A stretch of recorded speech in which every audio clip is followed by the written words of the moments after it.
La Selierren zerrenda izango da Unispor Bayon Alternatif zerrendan. Eta aipatuko dugu, sorturi dagokionez, nazio idazkaritza aurkezturiko hautagaitzaren aurreko alternatibarik ez dela gertu. Beraz, Xabi Iraola izango da, sortu bidatzeko nazio idazkaritzak aurkeztu duen hautagai bakarra, epea bukatu delarik, bozketa ondorengo astean izango da, hilaren 21-tik 23 kongresuaren amaieraren atarian. Urtarrilaren 7 nazio kontseiluak aurkeztutako hautagaitza 8 emakumek eta 7 gizonek osatzen dute Xabi Iraola koordinatzaile orokor bezala proposatuta. Laugarren kongresua urtebetez aurreratzea erabaki zuten sortuko kideek 2025ko ekainaren 28an Abadiñon egindako 8. nazio konferentzian. Azken prozesuaren ekungo fase politikorako egonkortasuna bilatzeko helburuz aibatzi zuten aurreratzea Euskal Herrian 2027ko udaberrian udal eta foru hauteskundeak izango direla aintzat hartuta. Iruñako udaleko osoko bilkurak adierazpen instituzionala onartu du Cristina Barrola, UPNeko bozeramalearen eta Carlos García Danero PPko bozeramalearen dimisio eskatzeko. Arrazarkeria bultzatzea egotzi diote, joan den urrian unibertsitateko karparen inguruan izandako sexu erasoaren salaketaren ostean. EH Bilduk, PSNek Geroa Baik eta Kontigo Zurekin alderdiek alde bozkatu dute eta UPNek eta PPek kontra Mikel Armendaritz Geroa Bai. Lo que hoy se debate aquí es el uso de algunos responsables públicos han hecho de una agresión sexual y las consecuencias que este uso irresponsable ha tenido sobre personas concretas. Porque antes de que avanzara la investigación, antes de que se conocieran los resultados de las pruebas de ADN, se señaló públicamente a 4 personas. Se construyó un relato interesado que colocó a Iruña... Jose Abaurrea, EH Bilduko zinegotziak diskurtso xenofoboen arriskua zohartarazi du eta UPNeri eta PPri informazio faltsuekin konfrontazio estrategiak sustatzea leporatu die. Bestalde, Ibarrolak adierazi du udaltzaingoak atxilotu zituela 4 migratzaile eta epaileak bidali zituela espetxera diskurtso xenofoborik egin ez zuela defendatu aurretik. Iruñeko Amaristen ikastetxean sexu abusuak jasan zituzten 4 biktimek jasandako izugarrikeriak salatu dituzte. Soilik agerraldia egingo zutela iragarri ostean eskaini diete barregarritzat jo duten kalte ordaina. Sarrigurengo Maristen ikastetxean ikasi zuten sexu abusuen 4 biktima hauek lagun eta senidez zinguratuta agertu dira, nahikoa da isiltasunarekin afitxa eskuetan. Todo el mundo sabía que se producían abusos, pero hay muy poca gente que ha presentado las denuncias. Marcos Leyun, salaketa publiko egin duen biktimetako baten esanetan, jende guztiak zekien marianistetan sexu abusuak ohikoak zirela, baina esan du gutxi ausartu direla jasandakoa salatzera. Leyunek Nafarroko erakunde erlijiosoetako pederastiaren biktimen elkarteko presidentea da eta kazetariei azaldu dienez, pasaden astelenean agerralde iragarri zuten egun berean Anai Marianisten hezkuntza kongregazio katolikoak kalte ordainak ordaintzea eskaini zien 4. A pesar de que no hay dinero en el mundo para pagar el sufrimiento que han generado a lo largo de nuestra vida, los abusos que recibimos en este colegio cuando éramos niños, las indemnizaciones que nos han dado son indignantes, vergonzosas y ridículas. Maristek eskainitako kalte ordainaren kopuru ekonomikoa barregarria eta lotsagarria dela salatu du, baita kalte ordainak emateko helburu bakarra euren agerraldia atzera botatzea zela. Uste dute milaka izan daitezkela biktimak, 1000 ikasle baino gehiago zirelako bertan eta zigorgabetasunak hamarkadak iraun zituelako. Informazioaren aria.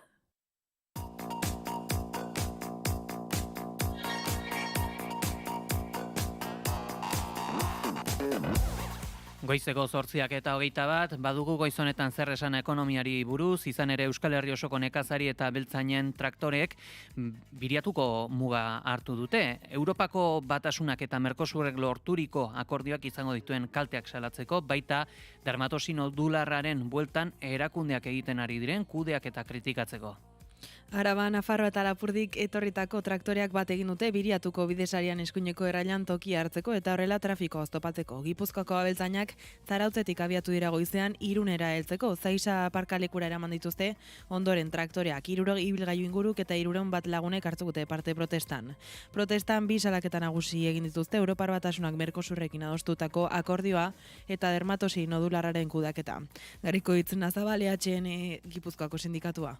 Beharrezkoa da, Frantziar estatuarekin mugakide diren autonomia erkidego guztiak osorik txertatzea.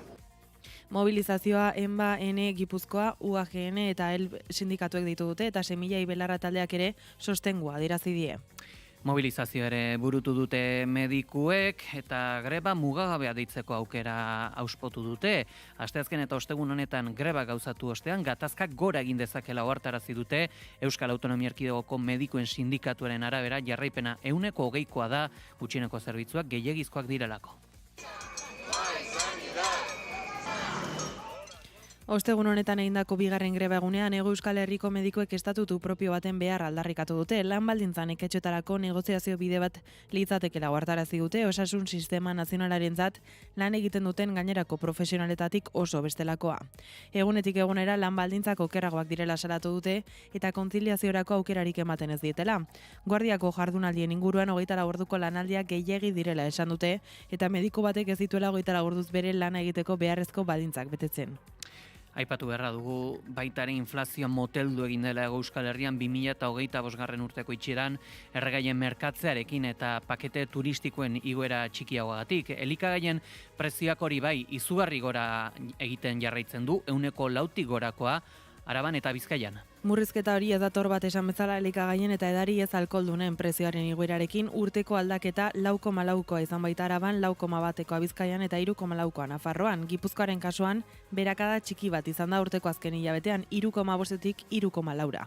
Eta Tolosako eta Elgoibarko ambulantzia medikalizatuetako 55 langilek subrogazio akordio lortu dute enpleguari eusteko eta plantillaren lan eskubideak bermatzeko lab sindikatuei jakitera mandunez.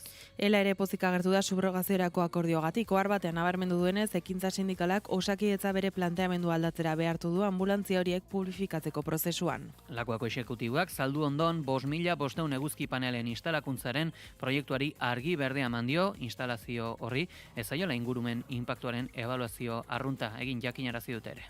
Euskal Herriko agintaritzaren aldizkariak ostegun honetan argitaratu du industria trantsizio energetiko eta jasangarritasun sailaren ebazpena Perfect Business Location enpresaren Katarri proiektua abuztuan ezarritako neurri zuzentzailetara egokitu beharko dela gogorarazteko.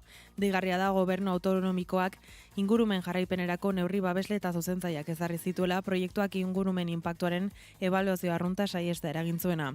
Enpresak 3 urteko epea izango du eraikitzeko administrazio baimena behin betiko eskatzeko. Iraia Kamra, eskerrik asko. Gero arte. Informazioaren aria.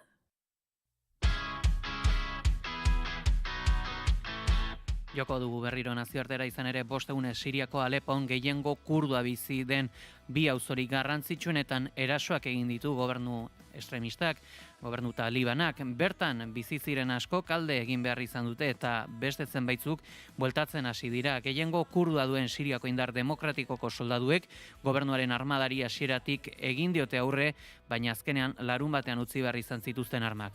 500.000 lagun bizi dira Alepoko bi auzo kurdu horietan. Familia asko ez dira sortzez bertakoak, baizik eta aurreko gerretan beraien herrietatik desplazatu eta gehiengo kurdua dagoen komunitatera joandakoak.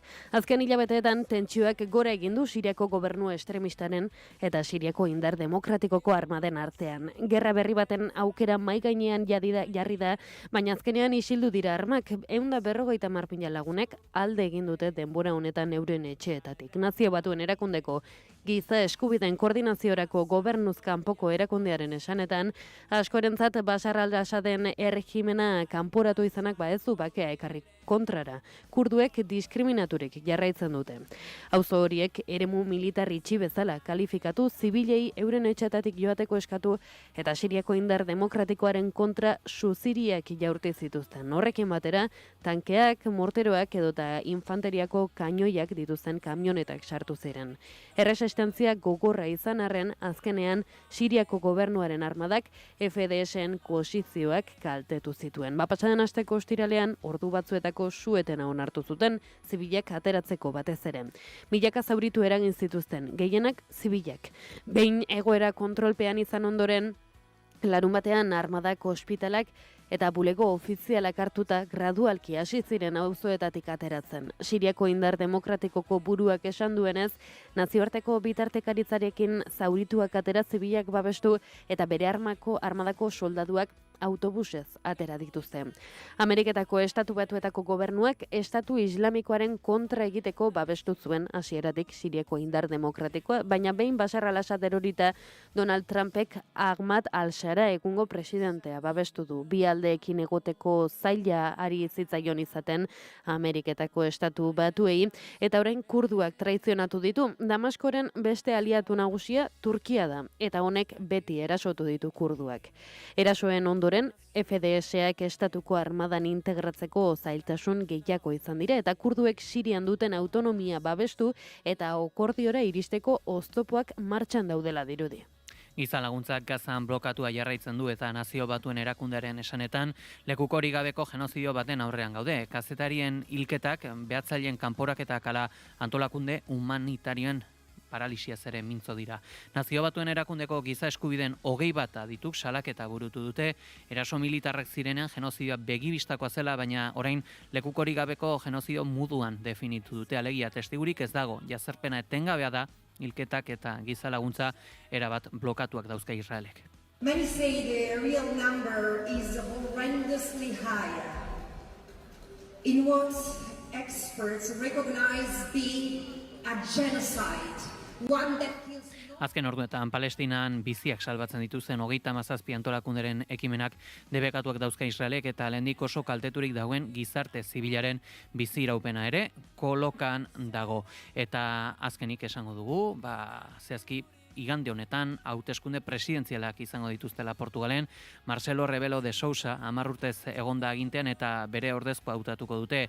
11 hautagai eta bakarra emakumea. Favoritoen artean Xega alderdi ultraeskuineko Andre Ventura, ministroa izan zen alderdi kontserbadoreko Luis Márquez Méndez eta alderdi sozialistako Jose Seguro dira.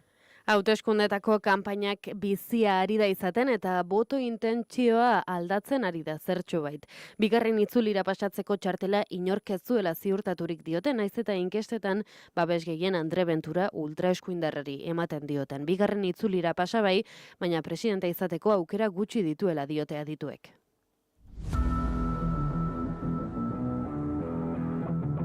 Kirol aria, naiz irratian.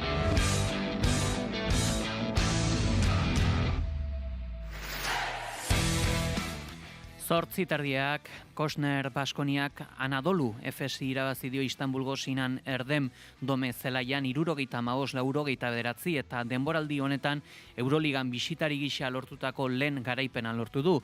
Talde arabarrak partida gora beratsua zuzentzen jakindu eta azken minutuetan sendoagoa izan da, Trent Forrest erreferentzia nagusitzat hartu da. Oñatza Izpuru, egunon? Egunon Pellet da entzule guztia, bai partida erritmo eskaxarekin eta eraso luzekin hasi dute bi taldeek. Baskoniari kosta zaio arintasuna aurkitzea, baina kanpotik asmatu esker, partida sartu da. FSek abantaila laburrak izan ditu neurketako zenbait fasetan, baina galderek eta jarraikortasun faltak markagailu apurtzea eragotzi diote atxeden aldera iritsi aurretik. Ondoren berriz, neurketak berdin, akatsegin jarraitu du bi aldetatik. Baskoniak zertxo baito bera egin du errebotean eta sendotasuna lortu du minutuek aurrera egin ala. Azken laurdenean, alde argia irekitzea lortu dute arabarrek eta amaieran jaurtik eta libren marratik kontrolatu du. Gazteiztik urrun zuen bolada txarra eteteko aukera eman dio garaipen honekin Baskoniak. Bestalde esanen lan baldintza duina bermatzeko duela 8 hilabete abiaturiko greba mugagabeari amaiera eman diotela Pala jokalari profesionalek Impala enpresarekin zituzten kontratu guztiak iraungi zaizkielako. Enpresa erosi zuen Dan Nekol pilotaria izan ezik, Iñaki Urrutia, Iker Gordon, Pablo Fusto, Asiel del Rio, Jagoa Madariaga, Oyer Alkorta, Ramon Maldonado, Ibai Perezek eta Gaubeka Estebanek denak bat eginda azaldu ziren eta 8 hilabete eman dituzte elkartuta. Enpresarekin bilera ezberdinak egin eta akordurik lortu ez badute ere. Tarte honetan bi eskaintza nagusi egin dituzte. Batetik, balan hitzarmen berria negoziatzea eta bestalde lizitazio berri bat egon arte miribilan pilotaririk ez kaleratzea eta indarran dauden kontratu guztiak berritzea. Denbora aurrera joan ala ordea, pilotarien kontratu guztiak iraungitzen joan dira, azkena Roman Maldonadorena eta ondorioz greba bertan bera ustea beste irten biderik ez dute izan. Beste behin ere salatu dute palistek grebak iraun bitartean Impalak soilik bakarkako harremanak izan dituela pilotariekin edozein negoziak eta kolektibori uko eginaz. Hau zeuekin geldituko era, eskerrik asko Oñatz. Bai, gero arte.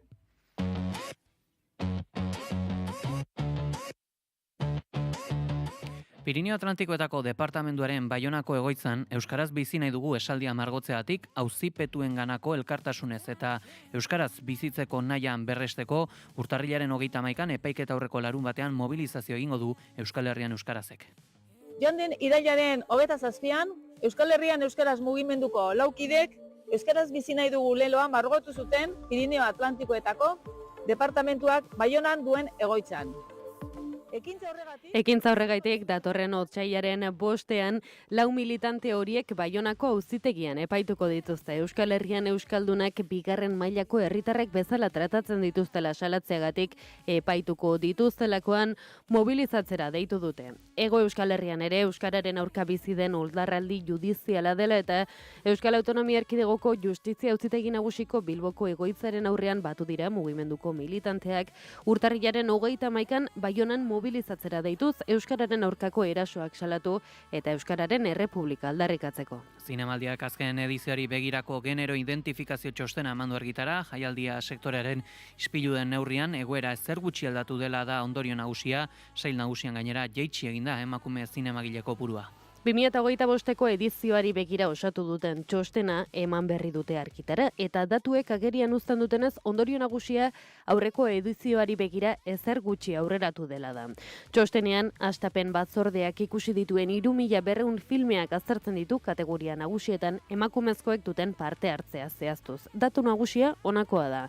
Emakumezko profesionalak 15% eta 29% dira batez beste eta arte zuzendaritzan bakarrik dira gehiengoa. Ekoizpen, gidoia, zuzendaritza eta muntaketa ordena horretan dira kategoriak desorekatuenak. Sailen araberako analisian, New Directors saileko orekaren aurrean, sail ofizialean emakumezko zuzendarian beherakada erregistratu da iazko zifrekin alderatuta. Emakumeen presentzia gehien areagotu den sailetako bat Made in Spain da. Gidoilarien 45%, zuzendarien 43% eta muntatzaileen 42% emakumeak dira.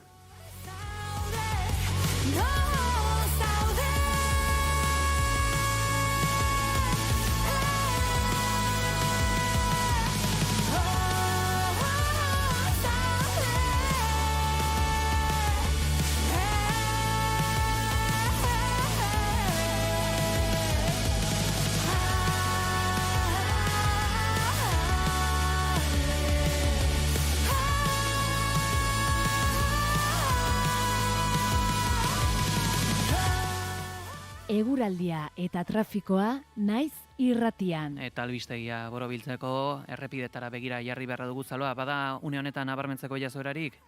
Aipatu dugu istripua izan dela 8 errepidean, jakin ezazue istripua amaitutzat eman duela trafiko zuzendaritzak, hala ere autopilaketak daude oraindik Arrigorriagan 113 kilometroan. Dibili beraz bertatik igaro behar izan ez gero, euraldiari dagokienez esango dugu, une honetan gutxinaka egun argitzen doala, eta temperaturak, hotzak. Zehazki, 11 gradu dauzkagu Donostian ala Baionan, 10 gradu Bilbon, 9 gradu Donibane, Garazi eta Maulen, 6 gradu Gasteiz eta Iruñan, eguraldiaren nondik norako guztiak, Ikerri Berluzeak. Eguraldi nahasiagoa izango dugu ostiral honetan, baina ez du amorru handirik izango. Goizean goizetik hasita zeruan hodei asko agertuko da. Lurraldearen ekialdean hodeitza trinkoagoa izango da eta bertan bereziki Pirinio inguruan zaparrada batzuk emango dira. Ez zer askorik ez, baina zertxoa bustiko du. Gainatzeko lekuetan hodeitza ez da hain trinkoa izango eta bertan giro ateria eta lasaia nagusituko da. Arratsaldean ere antzeko joera errepikatuko da, berriro ere hodeiak ugariagoak izango dira ekialdean, bereziki Nafarroan eta bertan zaparrada batzuk emango dira eta puntualki ez da baztertua zaparrada marduxemaren botatzea. Gainantzeko lekuetan tantaren bat eror liteke, baina uskeria izango da, eta giroa lasaia izango da. Hego-haizeak arro jotzen jarraituko du, bereziki egunaren lehen zatian, gauean indarra galduko du. Temperatura minimoek gora egingo dute, 2 eta 11 gradu bitartean errendituz, maksimoek aldiz behera egingo dute, Kantauriar isurialdean 9 eta 13 gradu bitartean errendituko dira. Eta Hego isurian 6 eta 10 gradu bitartean, temperatura freskoenak, Araba eta Nafarroa erdialdean neurtuko dira, altuenak aldiz, kostaldean.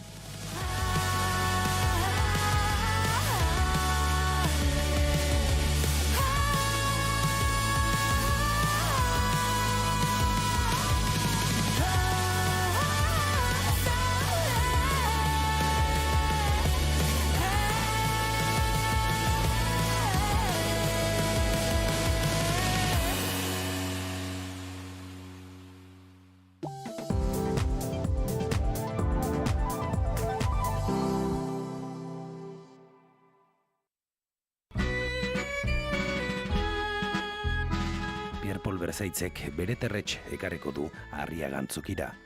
Andozeko haranean gertatutako krimen baten historian murgiltzen gaituen euskarazko ikuskizun ederra. Gozatu Erdiaroko kantu honen koplak eta dantzak, ziurrenik Euskal Herri osoan ezagunena dena. Bere terretx, urtarrilaren 18an Arriagantzokian, erosi zure sarrerak lehiatian edo antzokiaren webgunean.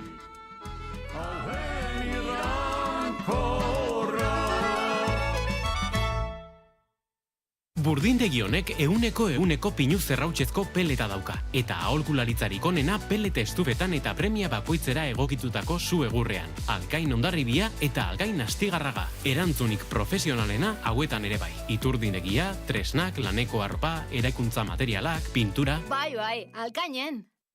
Urtarrilaren 18an San Antontxu Mungia. Mungiako merkatarien eta ostalarien elkarteak Euskadiko txorizoen eta odolosteen lehiaketaren 28. edizioa antolatu du Andramarin. Adi nobedadei. Ordu batean dastaketa eta ordu bat aterdietan sari banaketa izango da. Ordu bietan txorizo onenen enkantea. Zatoz Mungiara. Eusko Jaurlaritzako merkataritza saiak eta Mungiako udalak babestutako ekitaldia.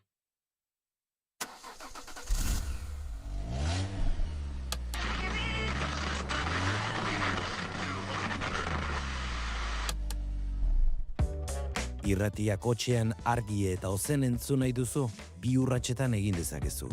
Lotu mugikorra Bluetooth bidez autora. Joan, irratia.naiz.eu selbidera eta klikatu zuzenean entzun botoian. Egunon, goizeko 8 dira, ongi etorri Naiz Irratira. Lekornuren dimisioak estatu krisia... Naiz Irratia, 2 urratsetan, edonon eta kalitate ezin hobean.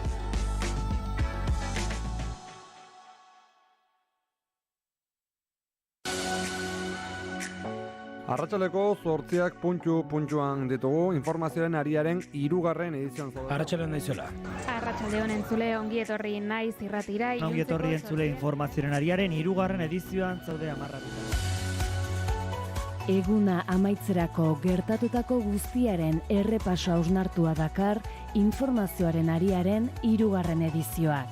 Naiz Irratian eta Sara Iriartek kontatuko digu dena. Eta aipagai hoien zenbait aipamen egingo dizkigu jarraian Pegi Lekuona lankide. Informazioaren ariaren lehen edizioan izan dira Naiz Irratian egoera azaltzen. Oinatzez buru eta Egoi Belategik dakartza xehetasunak. Informazioaren ariaren 3. edizioa astelenetik ostiralera arratsaleko 8 aurrera. Naiz Irratia.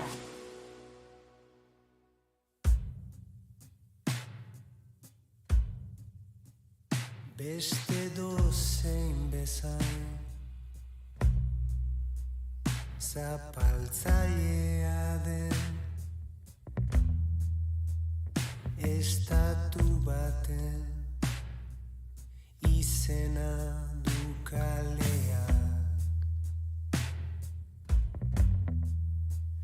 fruta uste lusaina maizterrez josita espaloiak plastikoz... Informazioaren aria, Naiz Irratia. Goizako 9:00 gutxiei heldu zaigu analisi mailaren tenorea Naiz Irratira eta goiz honetan gurekin daukagu Unai Fernandez de Betoño arkitektoa eta Malen Dominguez soziologoa. Egunon. Egunon. Kaixo egunon. Ongi, zuek ere ondo? Oso ondo bai, urteko lehenengo saioari usteko prest. Ondo bai, nire oso ondo. Ez dakit, nabari da, oporrasteko lehen aste osoa dela, zuek nabaritzen zuen? Bai, nik bai, orain ja urtengo plana benetan ejekutatzen hasi behar da, ez? Abenduan danak ziren asmoak eta estelean kasillak betetzea, eta orain ja benetan laniteko momentua da, orduan, bai, fuerte dator urtea. Bai? Bai, oso fuerte hasi dela, ez da, batez ere geopolitikan, ez da, gertatzen ari diren kontuak, Trumpekin eta abar, uste dut horri buruz hitz egingo dugula, sekulako 2026 hasiera izaten ari gara, oso mugitua. Geroxeago, helduko da Trump eta Venezuela eta nazioarteko ordena, baina lehenbizi aipatu nahi dugu mobilizatzen hasi zireneko 8. urteurrenean argi dutela pentsiodunek borrokak jarraitu behar duela, inork ez baidie zer oparituko duela 8 urte pentsioen Murrizketek milaka pentsiodun irtenarazi zituzten kalera, orduz geroztik garaipen eta porrota gorabera gizarte osoaren aldeko borroka eredugarria eraman dute aurrera. Ostegun honetan 8 urte bete dira pentsiodunek manifestazioei ekin zietenetik. 2011ko eta 2013ko erreformen murrizketen eta pentsioen izoztearen ostean 2018rako 0,25ko igoera eskasa izan zen urak gainezka egiteko falta zen tanta. Urte horretako urtarrilaren 15ean milaka pentsiodunen haserreak Hego Euskal Herriko eta estatuko hiri askotako kaleak bete zituen. Elkarretaratzeak, manifestazioak, bilaldiak, itxialdiak, sinadura bilketak 8 urte hauetan Euskal Herriko pentsiodunen mugimenduak ez du etxi eta borrokan jarraituko duela argi utzi dute Bilboko Bira Kulturgunean egindako agerraldian. Borroka hau ez dela bakarrik gaur egun pensionistakaren ontzat, baina baita ere etorriko diren pensionisten belaunaldi barrientzat. Ana Mezo da entzun duguna Euskal Herrian daukagun pentsioduna nekaezin horietako bat. Pasa den astean bertan izan genuen Ana Mezo gurean, Espainiako gobernuak 2026rako iragarritako pentsio basuenen igoeraren aurrean zehaztapenak egiteko. Hor egiten badugu alderatzen baditugu egon diren igoerak urte guzti horietan eta egondan bizitzaren igoera hori alderatzen badugu hor oraindik galtzaile ateratzen gara pentsiodunok.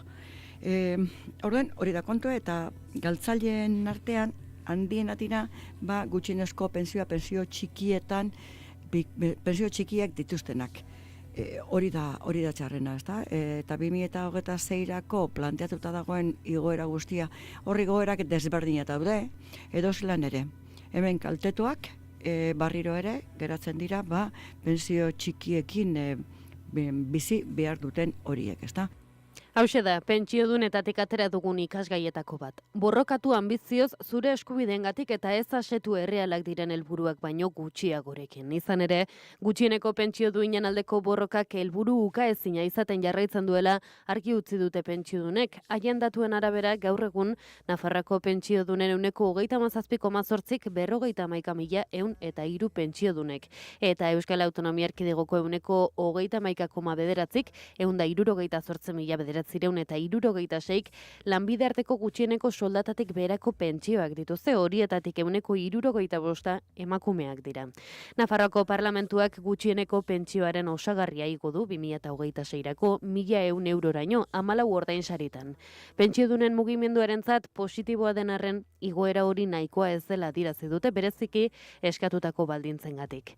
Euskal Autonomia Erkidegoan legebiltzarrean aurkeztutako herri ekimen legegilea ekarri dute kokora. 145.142 pertsonek sinatu zuten gutxieneko pentsioak, berdintzeko eskaera, lanbidarteko gutxieneko soldatarekin berdintzeko eskaera.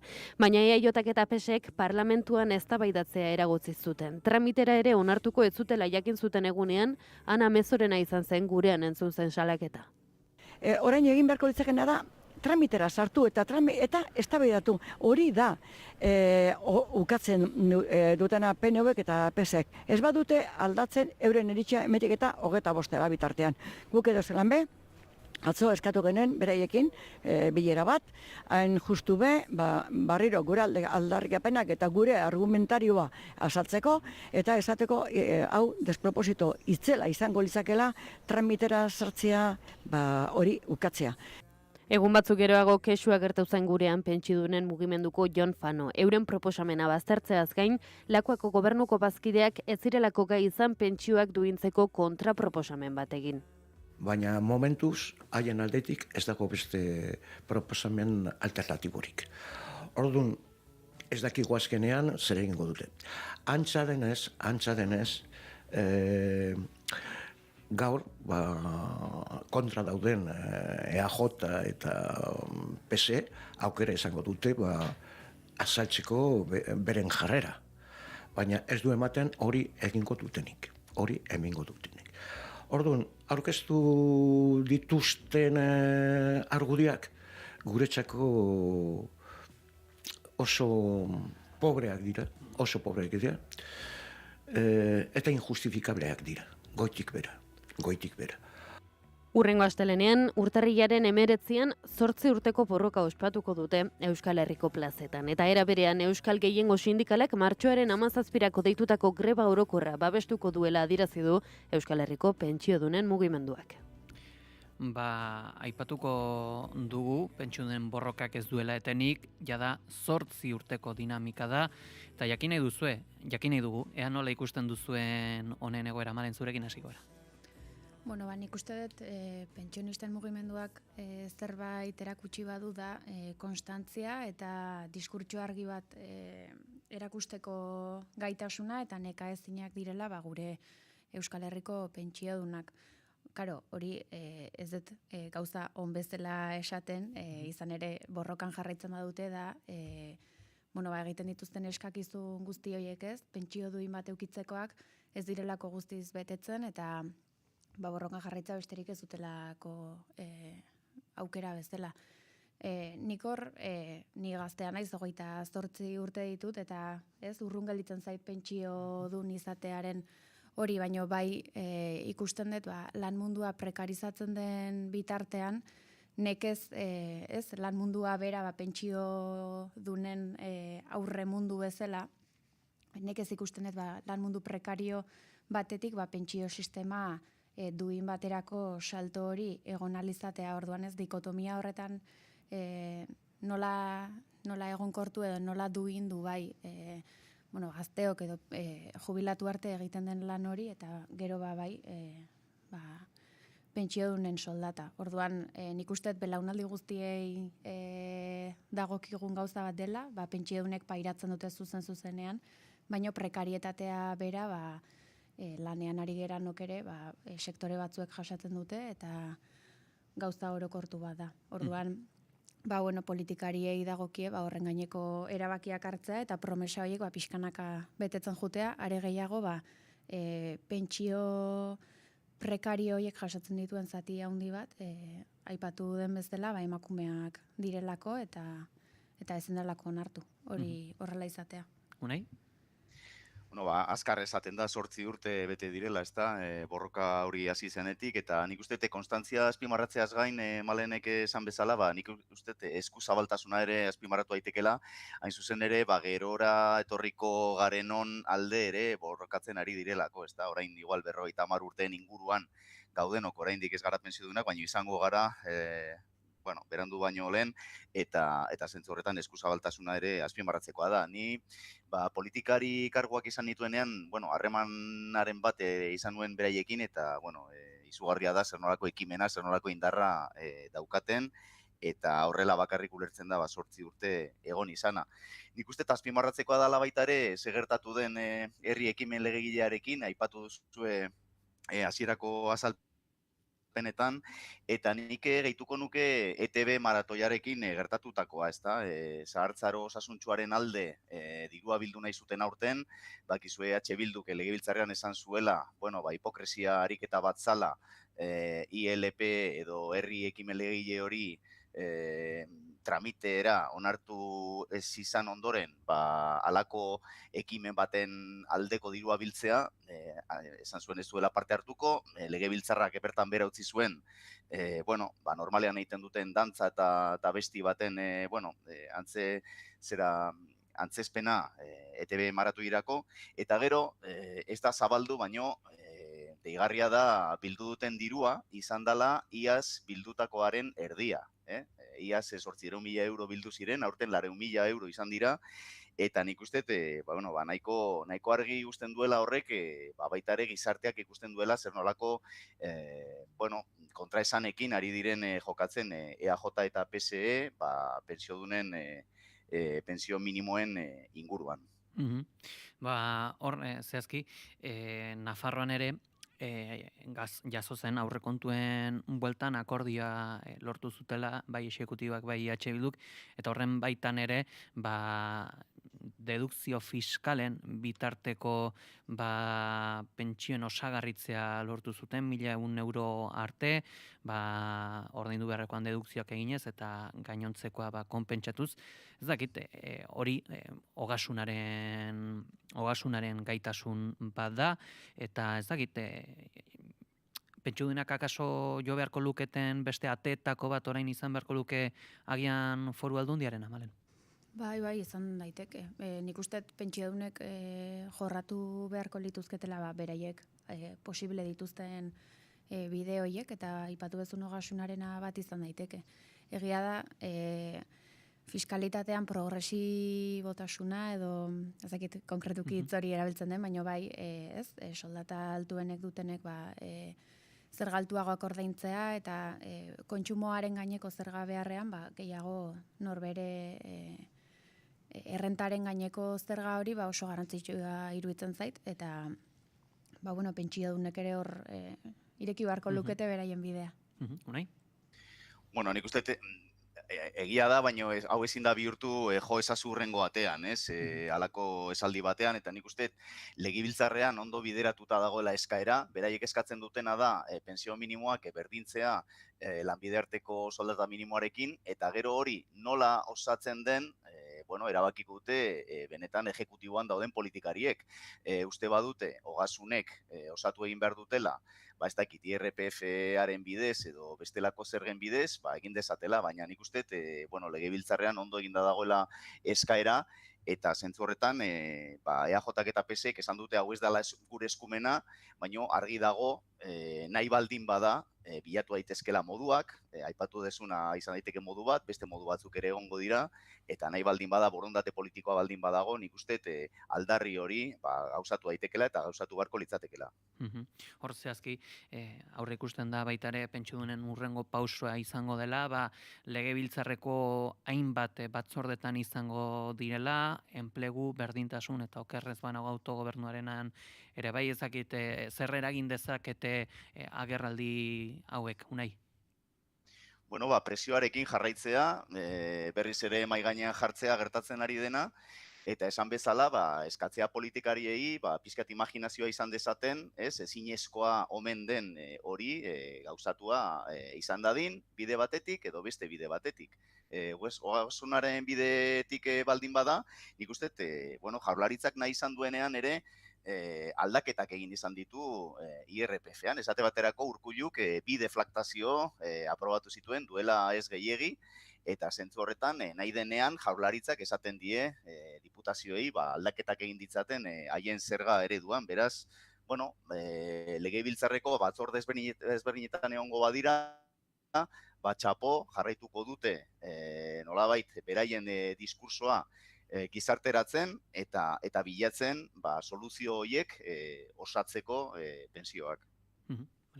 Bai, ez da gutxi daukat gehitzeko, egia da. Askotan ez mugimendu sozialetatik egitea gelditzen den bakarra ematen du dela, erre ibiltzea batean eta bestean diskurtso hori zabaltzen eta batzorde hauetan parte hartzeak ekarri dezake, eztabaidak aurrera pausuren bat ematea, eta Unaik aipatzen zuena azkenean gauza gehienetan bezala borondate politiko kontua da, eta nik uste dut duintasun bat eman alizateko gure herriaren alde, sektore askotan lan egin duten pertsona guzti horiei,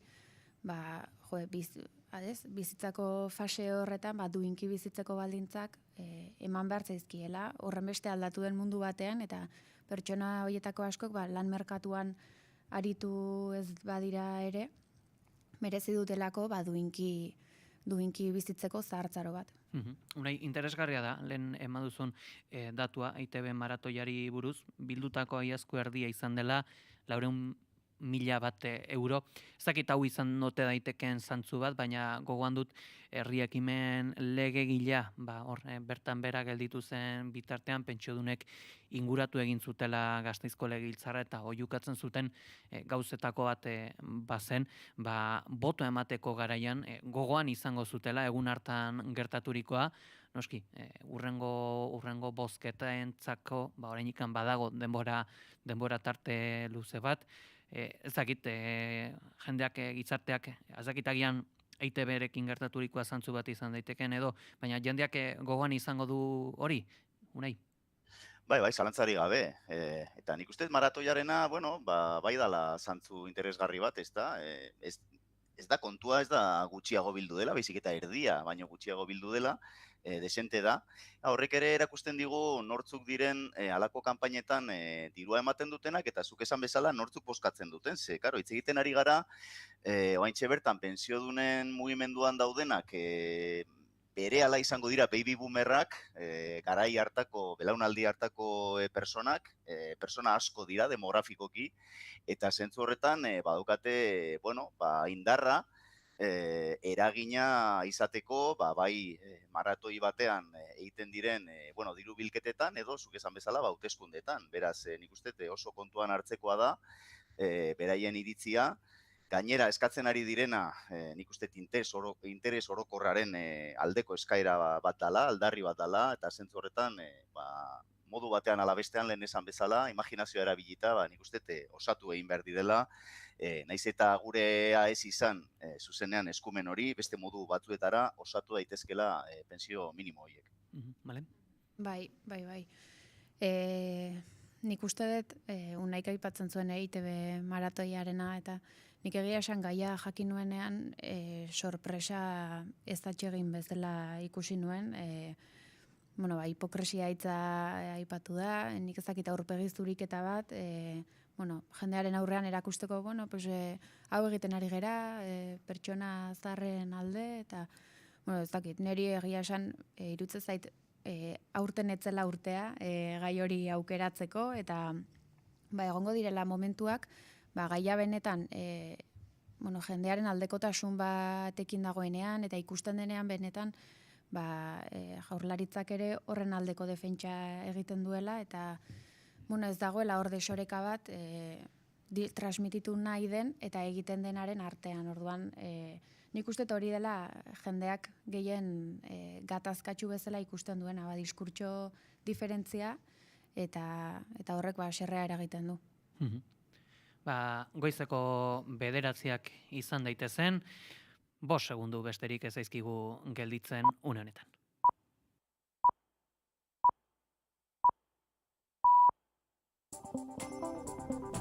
Informazioaren aria, naiz irratia.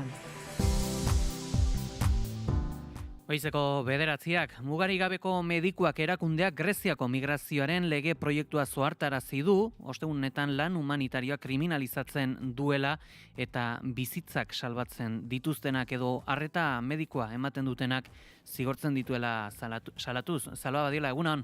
Egunon, Peie, eta egunon entzuleak gobernuz kanpoko erakunde bateko kide izatea larrigarritzat jotzen du migrazioarekin lotutako delituetan, eta gobernuz kanpoko erakundeen erregistroa etetea eta baja ematea ahalbidetzen du, mugarik gabeko medikuak adierazi duenez, kide bat zigorrarloko prozesu batean hasi baino lehen. Aipatu erakundeak koordinatzaile nazionalak, bertako koordinazio nazionalak Sonia Bayeronek kritikatu duenez alaber testuaren arabera, gobernuz kanpoko erakunde bateko kide bakar baten aurkako zigor prozesu batek aukera eman diezaiokela migrazio ministerioari gobernuz kanpoko erakunde erregistro ofizialetik kentzeko epaia eman aurretik ere. Eta nazioartean ere aipatuko dugu Hego Korea, Yoon Suk Yeol Hego Koreako presidente ohiari 5 urteko kartzela zigorra ezarri diote justizia oztopatzea leporatuta abian diren epaiketa ugariren lehen epaia da lege martziala indarrez ezartzea saiatzeagatik. Auzitegiak adierazi du gainera Joonek hainbat ministroren deliberazio eskubidea urratu zuela, ezbaitzien jakinarazi gerra legea deklaratu aurreko bilera baterako deialdia. Agintari horiek 5 minutu baino gutxiago iraun zuen bilera batean bakarrik deitu zituen bere kausari leialak ziren ministro horiek. Ederto, eskerrik asko Zaloa eta egunaren ondik norakoak aipatuko ditugu. Lander Martínez, egunon? Egunon bai, gaurko hitzordu nagusia 10 Madrilen izango da. Uztailetik falta ziren 5 transferentziak istekoak dira Lakuako gobernua eta gobernu zentrala transferentzien batzorde mistoan. 9 Pradales lehendakariak hitzaldia egingo du Capital Fundación Vital Foroan. Bestalde, kaleratzeak Stop Donostiak prentsaurreko egingo du ere, emaitutako kontratuen ezoiko luzapenak eskatu dituzten 27 familietatik 3 etxegabetze demanda jaso dutela salatzeko. Eta Gipuzkoako Gipuzkoako Aldundiaren agerraldia egingo dute gaur Fiturren. Bestalde, Justizia eta Giza Eskubideen sailburuak eta Gogoraren zuzendariak Manuel Leonen gorpuzkiak emango dizkiote bere familiari Ciudad Realen, eta Nafarroan Dominguez Kontseilariak agerraldia egingo du parlamentuan kreenako dimisioez hitz egiteko. Eta Donostian arratsaldeko 7:00 Palestinarekin elkartasuna plataformak manifestazioa deitu du. Larunbatean Bilbon eta Iruñan egingo dituzte protestak eta igandean Gasteizen. Ekonomian, Uztaritzen elkarretaratze sindikala egingo dute Dualde enpresaren aurrean eguerdiko ordu batetan Urruñako lan istripu hilgarria salatzeko, eta Eustatek ekonomiaren hazkundearen balioespena aurkeztuko du. Kiroletan, nabarmentzeko pilotan binakako partida jokatuko dutela Altuna Hirugarrenak eta Ezkurdiak Zabal eta Martijalenaren aurka, 10 laurden gutxietan Azpeitian, eta Iruñean, Iruña Euskal Pilotaren hiriburu mundiala proiektua aurkeztuko dute, eguerdiko 12etan.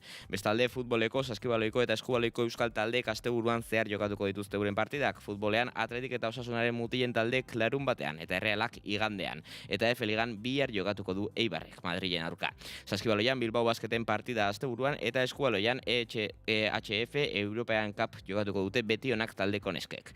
Kulturan aipatzeko dugu Guggenheim Museoak 2026ko arte programazioa aurkeztuko duela 10:00. Eskerrik asko, Lander. Gero arte.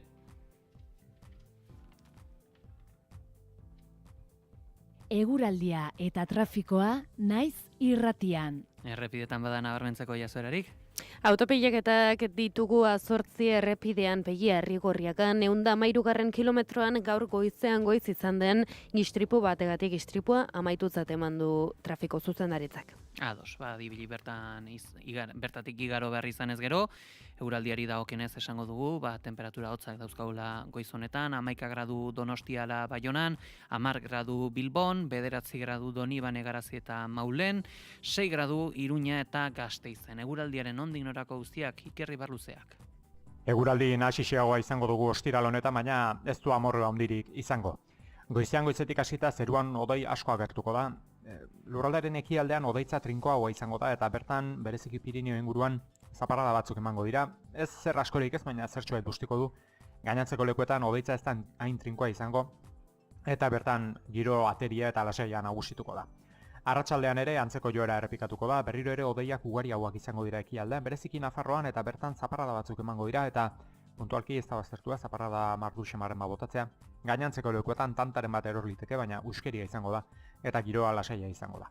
Hego-haizak arro jotzen jarraituko du, bereziki egunaren lehen zatian, gauean indarra galduko du. Temperatura minimoek gora egingo dute, 2 eta 11 gradu bitartean errendituz, maksimoek aldiz behera egingo dute, Kantauriar isurialdean 9 eta 13 gradu bitartean errendituko dira. Eta hego isurian 6 eta 10 gradu bitartean, temperatura freskoenak, Araba eta Nafarroa erdialdean neurtuko dira, altuenak aldiz, kostaldean. Informazioaren aria.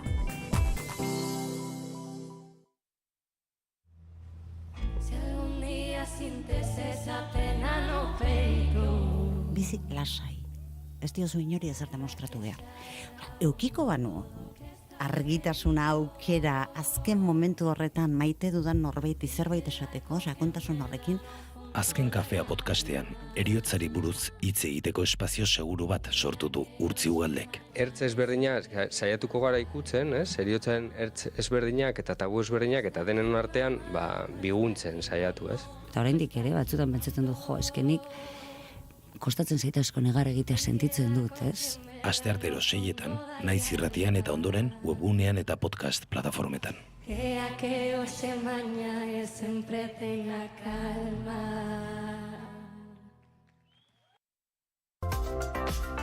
Kultura eta hizkuntza politika sailak hizkuntza politikarako sailburu ordetzak diruz lagundua.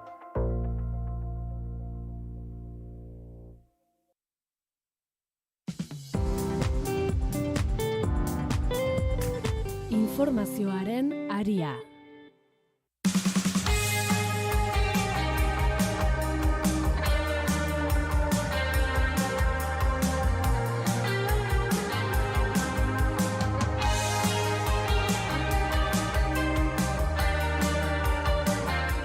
Goizeko 9:07 hemen jarraitzen dugu, Naiz Irratiko informazioaren arian, analisi mailanen tenorean, eta gaurko honetan Malen Dominguez eta Unai Fernandez de Betoñorekin, eta badugu, prentsa ohar bat, duela 5 minutu zehazki jaso berri duguna, eta Unai, honi buruz galtu nahi dizut, ze noski, martxoak 3 gerturatzea da, 50. urte urrena, dugu, 2026.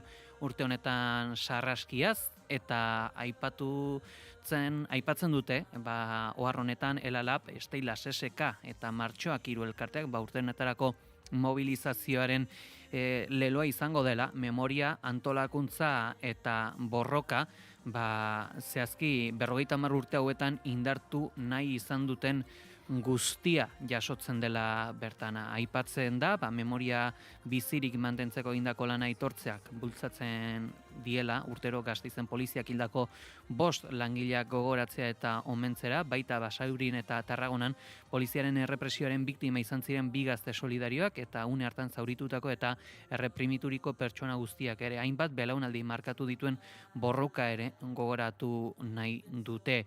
1976ko martxoaren 3 50. urte urrena dela eta Elalab, Esteilas, SK sindikatuek memoria hori indartu nahi dute, eta hori dela eta Martxoak 3 elkartearekin batera lanean ari dira, urte urrenarekin bat datorren omenaldi berezi gisa balioko duen ekitaldi handi batean, horren zehaztapenak ere, otsailaren 9ko agerraldi batean zabalduko dute, baina oraingoz aurreratu dezaketena da, urtengo leloak 50 urte hauetan indartu nahi izan duten guztia jasotzen duela, memoria, antolakuntza, borroka, lelo honekin iraganean borrokatu zuten pertsonak aitortu nahi dituzte, gaur egungo antolatzen diren guztientzat oinarriak jarri zituztenak, gizarte hobe baten alde borrokatzeak elkartu egiten dituela denboran zehar azpimarratu dute.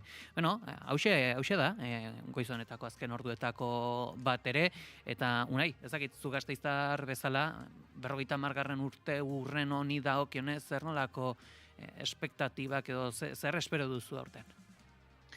Urtero bezala espero dut unkitzea, ekitaldi hauek martxoaren 3 egiten direnak izaten dira niretzat unkigarrianak eta nik uste gasteiztar askorentzat, eta oso lelo polita iruditu zait, ezta, memoria, antolakuntza eta borroka, nik uste ondo ikutzen duela atzokoa, gaurkoa eta etorkizunekoa, eta zentzu horretan, 50. urte urren honetan, nik uste ekitaldi interesgarriak egongo direla, hitzaldi batzuk nahiko interesgarriak okerrez banago, eta itxaroten ari naiz ja ezagutzeko azken programa definitiboa, nik uste dudalako aurten berezia izango delako martxoaren 3. Malen, zuri zer iruditzen zaizu? Bai, hori bat egiten detu nahirekin leloa oso azertatua iruditzen zait, askotan ez, iragana begiratu behar dezu eta gogoratu, gaurkoari eutxi eta aurrera begirako horri ere ekin edo aurrera egin ez.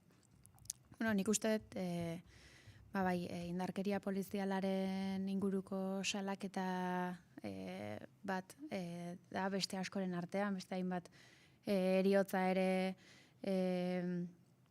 gauzatu ditu, ez? Indarkeria polizialak eta bada beste aletxo bat, ez?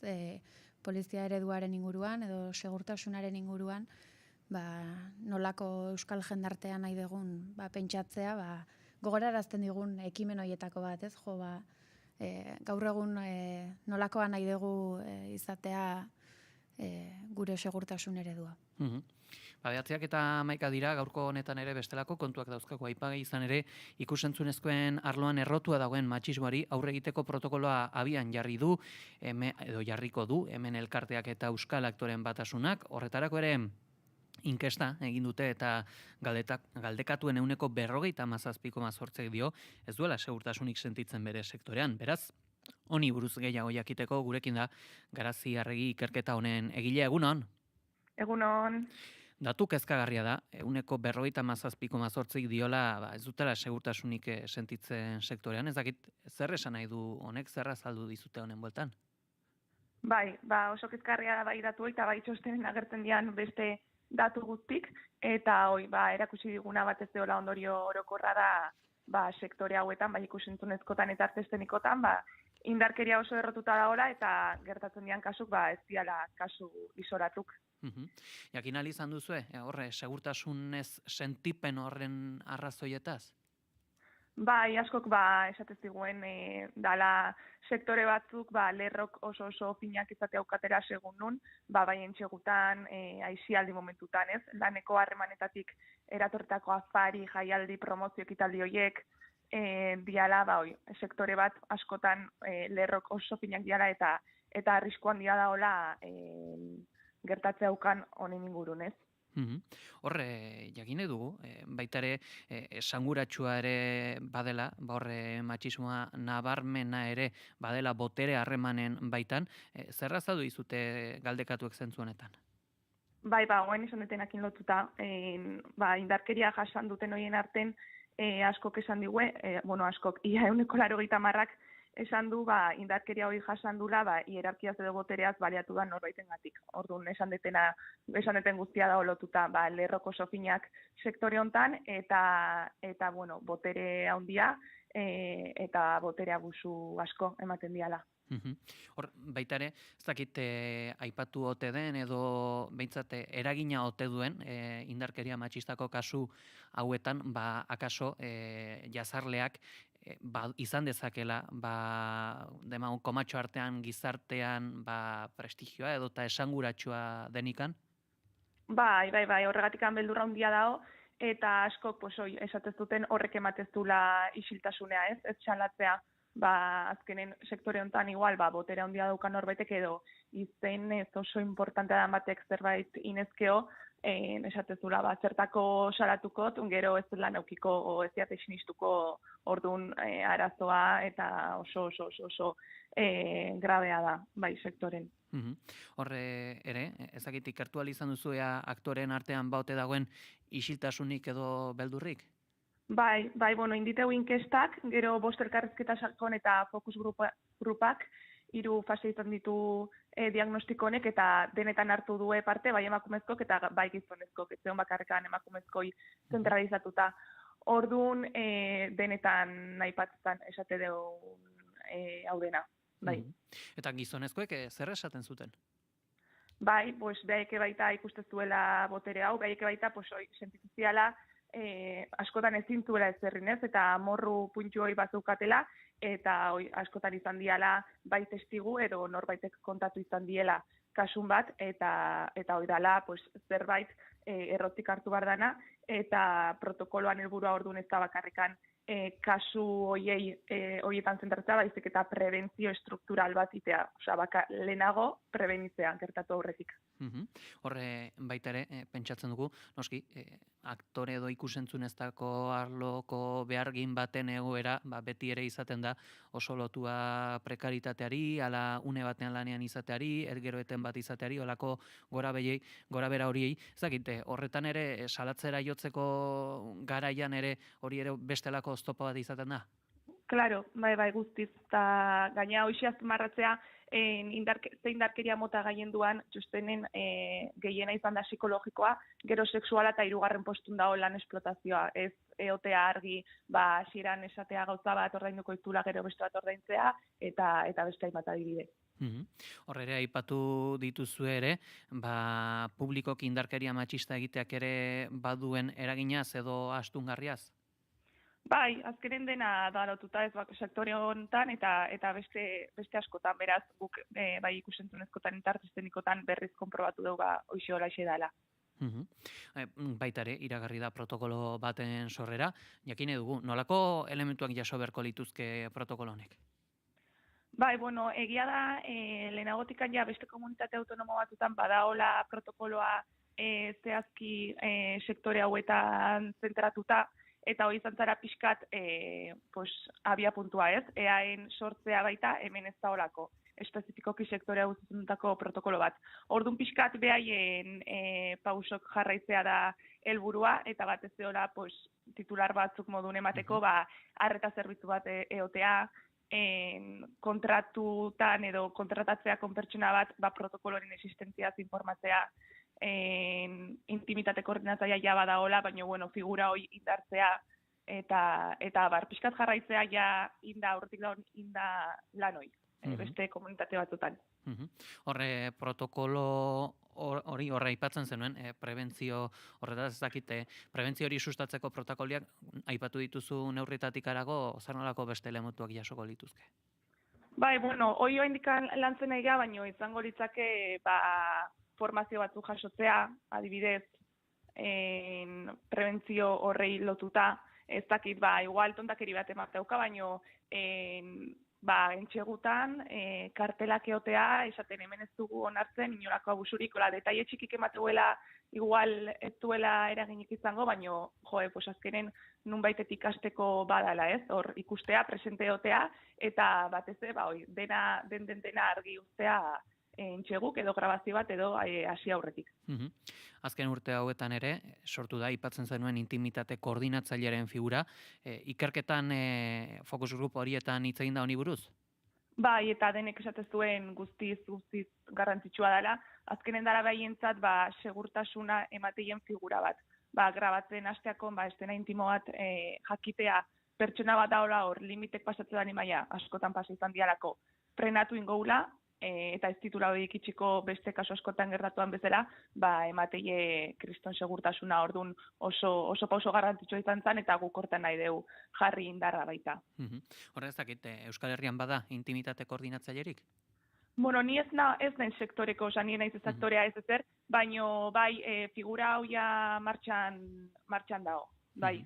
Eta gure helburua da hortaz aratago arreta zerbitzu bat eotea eta batez argi ukitzea sektoreko emakumek edo gizonezkok noa baitea joal izango duela, botere abusu bat jasatze balen maue edo inderkeria matxista edo zein formatan jasatze balen maue argi ukitzea, hau dago, eta horrea jo dezaket, eta noski zerbait nik nahi favorezituko iten zerbait egongoa horren atzen, ez? Ze askotan esateue ez duela ez erriten emaitza eraginkorren faltagatik. Orduan gu nahi dugu egitan protokolo hau ez izatea bakarrik idatzizko paper bat, baizik egitan zabaltzea segurtasun sentsazio sektoreko profesionalen artean. Gero, justuki, atzo bertan irten ziren, zinemaldiaren genero ikuspegiaren bueltako datuak, eta horre aipatzen da, zehazki datu nagusia badela emakumezko profesionalak 15% edo 29% direla batez beste, eta arte zuzendaritzan bakarrik direla gehiengoa, ekoizpena, gidoia, zuzendaritza eta muntak eta ordena honetan berriz dira kategoriarik desorekatunak. Horre ikusentzunezkoen bueltan, zineman kasu honetan, zakite rolak generoarekiko oso markatuak daude? Bai, eta ikerketa honetan baita hoi aztertu dugu, ez? Oain dikan urte asko atzea jota hola zala, eta oain zehose aldatu ala, baina oain dikan jarraitzeula, ez?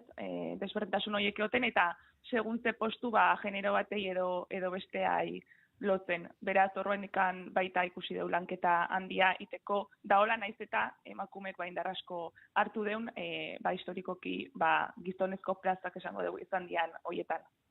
Horre, emakumen presentzia gehien areagotu den saietako bat da, Made in Spain, gidoilarien 45%, zuzendarien 43% eta muntatzailean 42% emakumeak dira.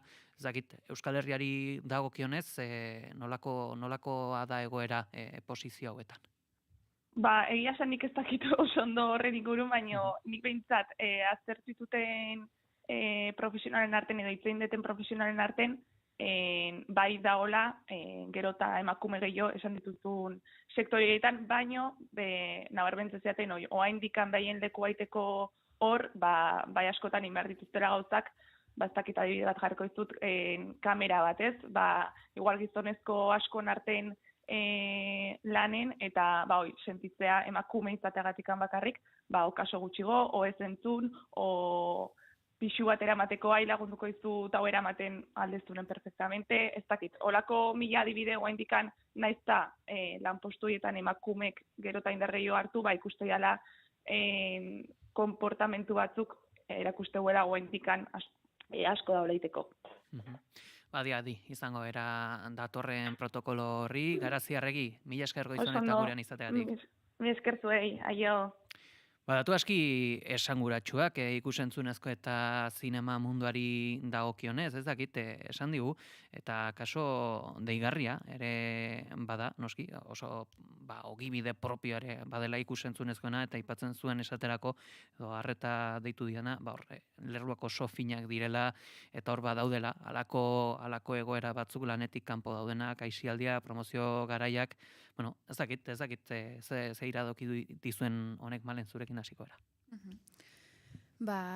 Nik protokola oso begi honez ikusten dut, Garaztik egin duen ikerketa bera, eta, jakiteak, ikusentzunezkoen arloa, pertzepzio aldetik, ematen du arlo aurrerakoi bat dela, artearekin jokatzen duen figura hori ez, beti berritzailea, eta,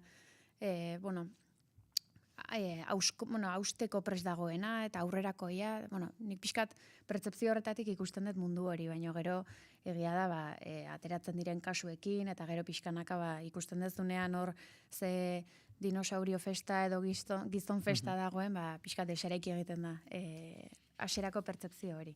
Hori pixkat irakurketa orokor bezala, eta gero aipatzen zituen hori ez, eremu informalagoetan gertatzen diren eraso horiek, nik uste hori oso joera orokortua dela bai ikusentzunezkoen arloan, eta bai lan mundu, edozein lan mundu orokorretan, bilera osteko tertulia informal horiek, benetan kasi erabaki garrantzitsuak ere hor hartzen dira, militantzia munduan ere hori gertatzen da, eta nik uste dela sistema heteropatriarkala bera modu ezberdinetan gorpuzten dela arlo bakoitzean, baino finean denetan oinarri bera daukala, eta dena dela gizon emakume edo botere harreman hoien gorpuzte bat, eta are gehiago botere posizioan gizona kokatzen denean, zinemaldiko datuek erakutsi duten bezala, gauza batzutan bai Made in Spain kasu hortan, bai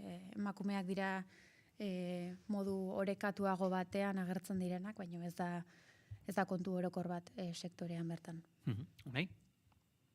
Bai, esatean nahiko kezkagarria dela, azterketa honen ondorio nagusia, ehun emakumeri, ehun aktoreri egindako elkarrizketa hauen ondorioa izatea, 60%ak sentitu duela, seguridade falta, oso esanguratsua da, ezta? Eta gainera nik uste, jagako bat ematen da azterketan bertan, esanez, 80%ak esaten duela, edo ia 80%ak arazoa ikusten duela, erasotzailea botere posizio batean dagoela, ezta? Orduan, hor ikutu behar dira teklak arazoa konpontzen hasteko, nik uste protokoloa izan daitekela arazoa konpontzeko hasiera bat, baina gero nik uste baita ere alor horretan beste alor batzuetan, behar bada gehiago dagoen moduan sindikalismo feminista sendoago bat beharko litzatekela, hain zuzen ere, aipatu zaigun lerro fin hori lana eta aisialdiaren artean gehiago zehazteko, nik uste zehaztuta egon behar dela, ez da promozio batean, afari batean baldin bazaude, segurazki nik uste hori lanaren parte etzat jo beharko litzateke eta hori argi geratu, ez da? Eta gero, saiatu beharko litzateke sindikalismo feministago hori lortzen botere harreman ezain vertikalak baita ere sektore horretan, hau erreza da esatea, ez da, gero zailagoa aurrera ematea, baina nik uste horre daudela gako batzuk, eta zinemaldiari daukionez, nik uste orain zabaltzen dela aukera polit bat, Jose Luis Rebordinosek esan du datorren urtean utziko duela zinemaldia, eta zentzu horretan nik uste interesgarria litzatekela lehen aldiz historian zinemaldiko zuzendaria emakumezko bat izateko, eta nik uste hori baliatu barko litzatekela pixkat baita ere bultzada bat emateko genero berdintasunari, diskriminazio positibo horrekin desorekatua dagoen alor bat orekatzen laguntzeko, ezta? Nik gehitu nahiko nuke, berak aipatu du ez, askotan erasotuak izan diren emakumeek ez zutela salatzen, ez zutelako espero emaitza eraginkorrik beraien salatze horretatik, eta bereen burua agerian jartzen zuten ezer lortzearen figura horrekin. eta aipatu duten intimitatearen koordinatzailearen hori oso interesgarria iruditu zait, alde batetik bai, estena intimoen grabaketetan noski egon behar dela blako figura bat, baina iruditzen zait figura honen ideiak atea zabaldu dezakela lan esparru orotan, beti egoteko pertsona bat betaurreko horiek jantzita eukiko dituena, eta badibidez, Unaik aipatzen zuen lan arloko bazkari bezala hartu beharko litzatekela, ez? Promozio kanpaina hori, agian horrelako bileretan banatzen diren bezala, akta nork hartu behar duen eta bileran nor dinamizatu, agian lantaldeetan ere hasi behar da horrelako ardura hartuko duen pertsona bat izendatzen. Horre, baita ere elementu aski esanguratsua bada, Unaizuk aipatzen zenuen datu hori, 90%, horre, kezka sentitzen dela, hor, botere harreman horiengatik, baina, klaro, horre, eraso bat egoten baldin bada, elementu aski kezkagarria dena da ere bai, horre, erasotzaileak batetik erasotzaileak gizartean izan dezaken sonagatik, eta bestetik, lana galtzeko aukeragatik, seinalatu izateko aukeragatik, ezakit, hau ere nola ikusten duzu? Claro, argi dago, zeren eta, nik aipatzen nuen sindikalismo feminista, izan daiteke pizkat intimitate koordinatzaile horren beste izen bat, ezta? Nik igual izen ohikoago batekin esan dut. Baina, fabrika batean, non 1000 langile dauden, eraso bat baldin badago, zuke salatu dezakezu kasua sindikatuan, eta behar bada sindikatuak mugitu egiten du hori, eta akaso ez dago horren argi nor izan den salatzailea, ezta? Claro, pelikula batean, segurazki, oso argi dago, aktoreak gutxiago direlako, eta zentzu horretan zuk esan bezala orain, beldurra egotea ulergarria da, baina, nik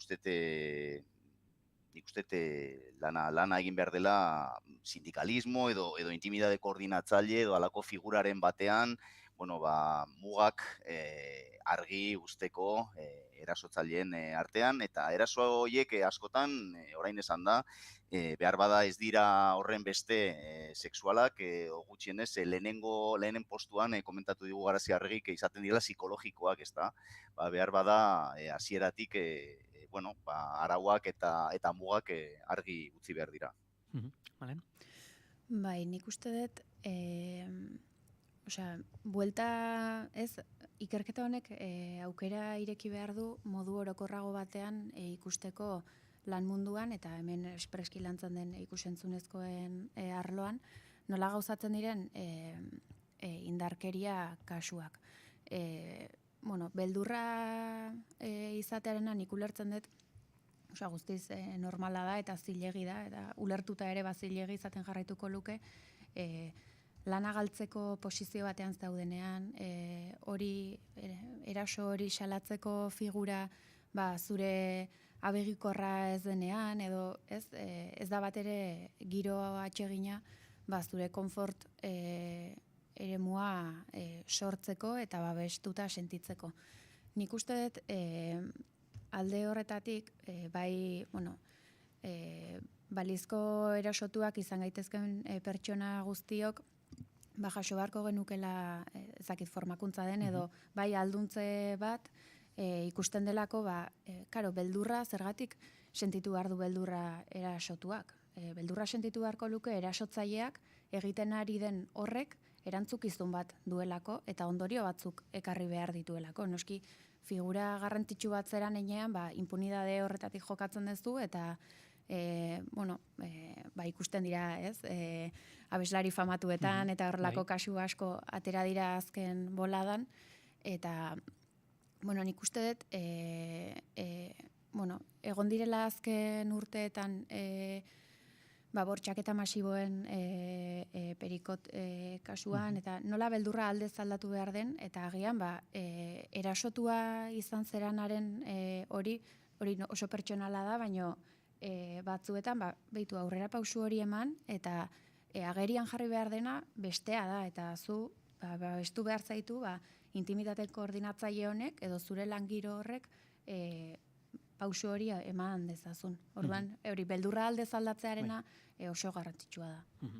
Goizeko 9:30 dira, goiz honetan ere guztiz bestelako kontuak ere badauzkagu aipatzeko eta pixkat, kantu ere ekarri diogu ondorengo aipagaiari.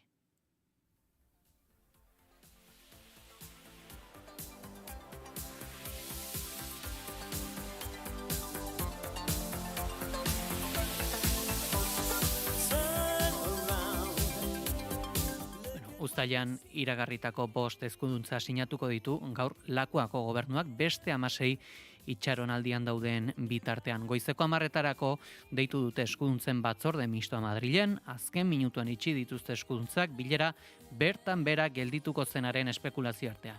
Uztailaren 15ean iragarri zen Lakuako gobernuak gizarte segurantzako prestazio ez kontributiboak, eskola seguruak, itsas salbamentua eta Barakaldoko makina egiaztapen zentroa kudeatuko zituela. Orduan Euskal Exekutiboak liderkoa eta barne eskakizun gorena eskatu zizkion Pedro Sánchezi. Egiari zor azkenean 6 hilabete behar izan dira horretarako. Transferentziak eskuordetzeko bilkura abenduaren 29 iragarriarren bilera gaur arte atzeratu dute. Exekutiboko jeltzaleek seriotasuna aldarrikatu dute, PSOEko kidek lasaitasuna mantendu duten bitartean. Oraindik ostiraleko biria airean dago, izan ere oraindiokan hitz egiten jarraitzen dugu, eta gaiak ez daude itxita. Esenifikazio baten moduan ikusten dut, nik ez dut uste gauzak hain txarto dago zenik. Ostegun goizean EITB bidez Lakuak jakinarazi zuen zalantzan zegoela ea gaur Madrileko bilerara joango ote ziren. Azkenean Maria Ubarretxena sailburuak azken orduko agerraldia egin zuen bertaratzearen eta eskuordetzen sinadura baieztatzeko. Transferentzia mistoen batzordea Madrilen izango da goizeko 10:30, akordio ezberdinak lortu ditugu, azkenean 5 transferentzietan izango dugu akordioa. Ubarretxenak azaldu du azken orduraino izan direla eskuordetzea negoziatzen. Lehendakaria eta biok egon gara gaur goizean goizetik, atzo ere konbersazioak izan genituen gaueko azken momentura arte, gaur goizeko lehen orduan berriro hasi gara, elkarrezketa ezberdinak izan ditugu ministro ezberdinekin, presidentea berarekin baita ere, eta azkenean esan bezala, akordioa egon da. Azken egun hauetako eztabaida ere, 5 eskuduntzen bueltakoa izan arren, beste 16 geldirik daude. Eusko Alderdi Jeltzaleak eta PSOEk Gernikako estatutua osoki betetzea adostu zuten 2023ko azaroan Pedro Sánchez Espainiar estatuko presidente bihurtzeko. 2 urteko denbora tarte ezarri zuten, baina aurreikusitako epea iraungia dago, horiek ala Mario Barretxenak negoziatzeko bestelako moldeak eskatu ditu. Bai eskatu diogu Espainiako gobernuari, dinamika honekin ezin degula jarraitu. Beste estioritasun bat behar degula eta ezinezkoa dela batzorde misto bat, baina ordu batzuk aurretik akordio bat istea. Hau ez dela negoziaketarako modu serioa. Gaur 5 eskuduntza sinatuko dira, eta gero zer unai? Ez dakit, never ending story, historia amaigabea, oso ondo ekarria abesti hori, Pelli, eta gero, ez dakigo, dirudi berriz ere errepikatuko dela berdina, beste aste bat, ETB-en esanez, EAJ-ari dela lanean, izugarri, eta gero azken orduan, esango digute beste eraikin bat ekarriko digutela, egon naiz begiratzen 5 eskumen horiek eta, Barakaldoko makineria egiaztatzeko zentroarena, pixkat bitxia iruditu zait, aurreko batean ere Ondarruko eraikin bat transferitu ziguten, eta, egia esan gero beste transferentzia batzu garrantzitsuak dira, ez dute erridikulizatu nahi, baina, hau da amaitzen ez den pelikula bat, eta esaten dena beste alor batzuetan, batzuetan, arazoak daudenean eta ezin diozunean atera arazo horri soluzioa, esate baterako, zein den lehenago arrautza ala olioa, aldatu behar duzula arazoaren galdera, edo baita ere erantzunean mailaz aldatu behar duzula, eta kaso pentsatu lehenago izan zela arrautza, baino ez zuela olio batek jarri, eta kaso hontan behar bada, pentsatu behar dena da, arazoa ez dagoela eskumen horien transferentzian, baizik eta akaso Gernikako estatutuan, eta behar bada Gernikako estatutu hori dala aldatu behar dena. beraz, bueno, nik uste hori izan beharko litzatekeela hurrengo pausoa, badagoela gehiengo politiko bat herri hontan hori egiteko, eta galdera da zergatik ez duten egiten. Malen? Bai. Bueno, bai, nik abestiarekin ere irrifarre bat ola atera zait. Bueno, egia da, eskuduntzen bueltako asunto guzti honekin, ematen du ez, titulartasun aldaketa, bueno, hori da ez, eztabaidatzen dena, eta gero titulartasun horiek, bueno, hezkuntza horiek ze edukirekin bete behar diren. Bueno, ikusiko da, bueno ez, sinaketa horren ondoren, ba, bueno, nola gauzatzen diren negoziaketa fase horiek, zer ekartzen duen benetan praktikan eguneroko jendearen bizitzan ze hobekuntza ekartzen dituen. Bueno, nik aipatu nahiko nuke Begoña Pérez de Ulatek idatzi zuen La erosión silenciosa liburua, eta bertan ba adierazten zituen eskuduntzen gainean, ez, erosio pixkanako igadura etengabe bat, ez? Eta nik uste dut, bueno, etengabeko ez transferentziak negoziatzea hau, noski ona izango da, eta bueno, ikusiko da noiz bukatzen den falta diren 16 horiek benetan sinatzen, baina gero benetan ikusi behar dena da edukiz beteko diren eta balioko duten ba, gure realitate sozial eta ekonomikoari egokitutako politika publikoak benetan martxan jartzeko, eta ez diren izango, bai, titulartasunak, bueno, pasa dira esku batetik bestera, baina izango da, pues, la Espainia vacía da bestela, ez, hor, bueno, inori importa zaizkion gauzak, ze benetan edukiz utxik daude. Partekatu nahi dizut ere, pixkate azken ordu hauetan gertatu denaren inguruan izandako hausnarketa bat, edo egokiago esan da jandugun ziri bat, ze atzo, nire behintzat harrigarria iruditu zitzaidan, bagoizeko 8etan ez genuen nabarmendu, baina bai 9etan EITB-en albistea zen, horre Eusko Jaurlaritzak jakinarazi ziala, bazalantzan zegoela, ea joko ote zuten Madrilera, edo ea egongo zen bilera, edo ea ezen egongo, eta ez dakit, albistea hori zen, nabarmendu zena, azken orduko bezala, baina gero azkenan ordu batzuetana Maria Uberretxena egon zen, esanez, hor negoziatzen izan direla azken momenturaino, bai gauez, bai goizan goiz, eta ez dakit, puntu batean ere, hor seriotasuna eskatu delarikan eztabaida honen bueltan, sentitzen dute kazetari bezala, ziria ere jandugula puntu bateraino, ez dakit zer iruditzen zaizuen. Era bat, da gidoi bat, ezta? Aurreko zera eztabaida gaian hitz egin dugu pelikulei buruz eta aktorei buruz, eta nik uste hemen aktoreak gainera ez direla oso onak. Atzo esate baterako, azken ordukoa izan balitz, azkenean lortu dutela bost eskumen hauek, Maria Uberretxena agertu behar zen posik, irribarretxu, eta egia esan agertu zen triste, aurpegi serio batekin, eta horrek erakusten du, zuk esan bezala peli, hau, bueno, pixka bat antzespen bat izan dela, ezta? Ez digute esaten zergatik eta zer egon diren negoziatzen. Ze Anduezak esan du arazoak zeudela eskola aseguruaren kontuarekin, eskuduntzarekin, baina Uberretxenak ez du hori esan, ez du konfirmatu, eta esan duena izan da, edo gutxienez Jaurlaritzatik esan da, arazoa zela ez zutela bost eskumen hauek kupotik kupo bidez ordaindu nahi, ezta? Beste modu batera ordaindu nahi zuela Espainiak Jaurlaritzak eskumen hauek hartzea. Zentzu horretan, opasidade izugarria ikusten dut, ez zaigu azaltzen zer negoziatu duten Jaurlaritzak eta Espainiako gobernuak, ze gogorarazi behar da, hemen negoziatu duena Jaurlaritza dela eta EAJ. Hemen bitxia da baita ere, lortzen dutenean eskuduntzak, agertzen dela lehenik eta behin, ETB-en gutxienez, agertzen da EAJ-ko presidentea, eta nik uste hemen agertzekotan norbait agertu beharko zela lehendakaria, ezta? Bueno, azkenean hau Jaurlaritzarekin adosten da, eta ez alderdi politiko batekin. Beraz, nik uste antzespen baten aurrean gaudela, zuk esan bezala edo gutxienez zuke iradoki bezala, eta bestalde ez dala esaten zer negoziatu duten, zertan amore eman duten, ze negoziazio batean bi aldeek amore ematen dute, ezta? Ba, gustatuko litzaidake jakitea zertan amore eman duen Jaurlaritzak hain aurpegi tristerekin iragartzeko bost eskuduntza hauen lorpena. Unai, esaten zenuen, horre gobernu arteko negoziaketa izan dela ez alderdiena, baina hemen Maria Ubarretxena izan genuen azkeneko aldian galdetu nion, horre adostu zutela bi alderdiek eskuduntzak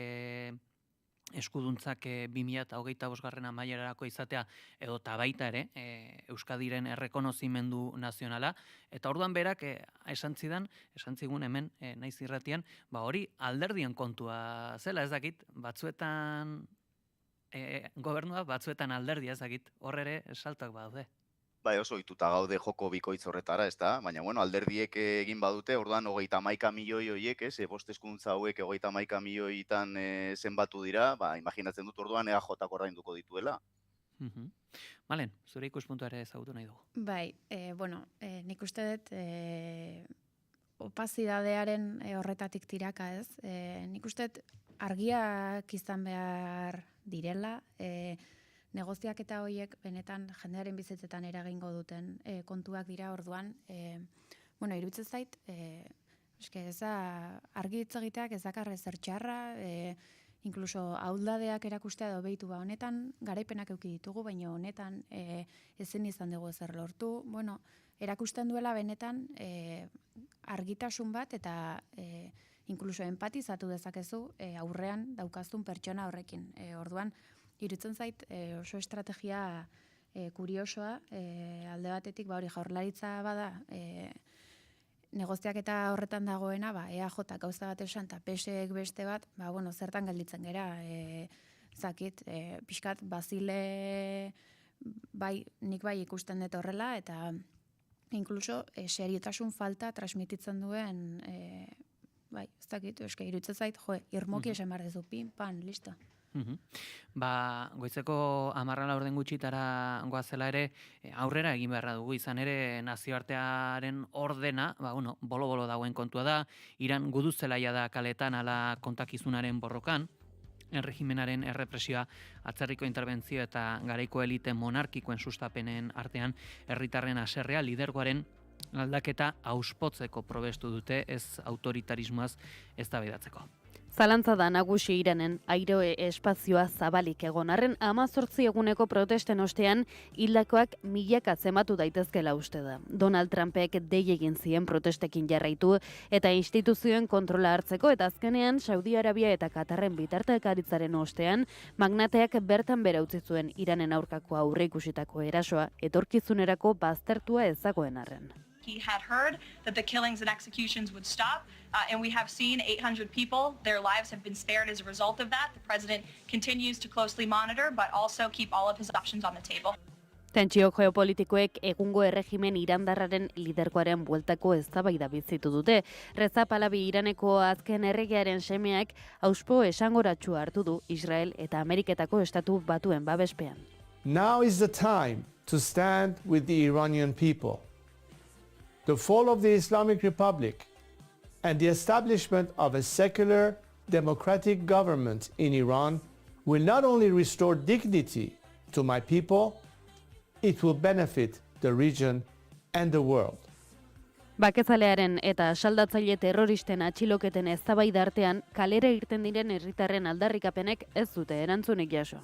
Segituan aipatuko dugu Venezuela ere, eta bai Venezuela eta bai Iran ere Euskal Herritik milaka kilometrotara dauden herrialdeak dira, baina jazoera hauek bertan gertatzen denak zer esana dauka munduaren ordena deitzen den horretan, baina jakin nahi dut, ea zuen iritziz, ea honek Euskal Herritar gisa ea nola eragiten digun, Malen? Bai, nik uste dut, gu estaturik gabeko nazio bezala, nik uste diskurtso argiak zabaldu behar direla edo eraiki behar ditugula, agian urrun ikusten diren gatazkak dira, baina eragin bizi auki dezakete energia politiketan, ez Euskal Herri mailakoetan bakarrik, baizik eta mundu mailan energia arloan egon daitezken petroleo salerosketak, gasaren inguruko eztabaidak,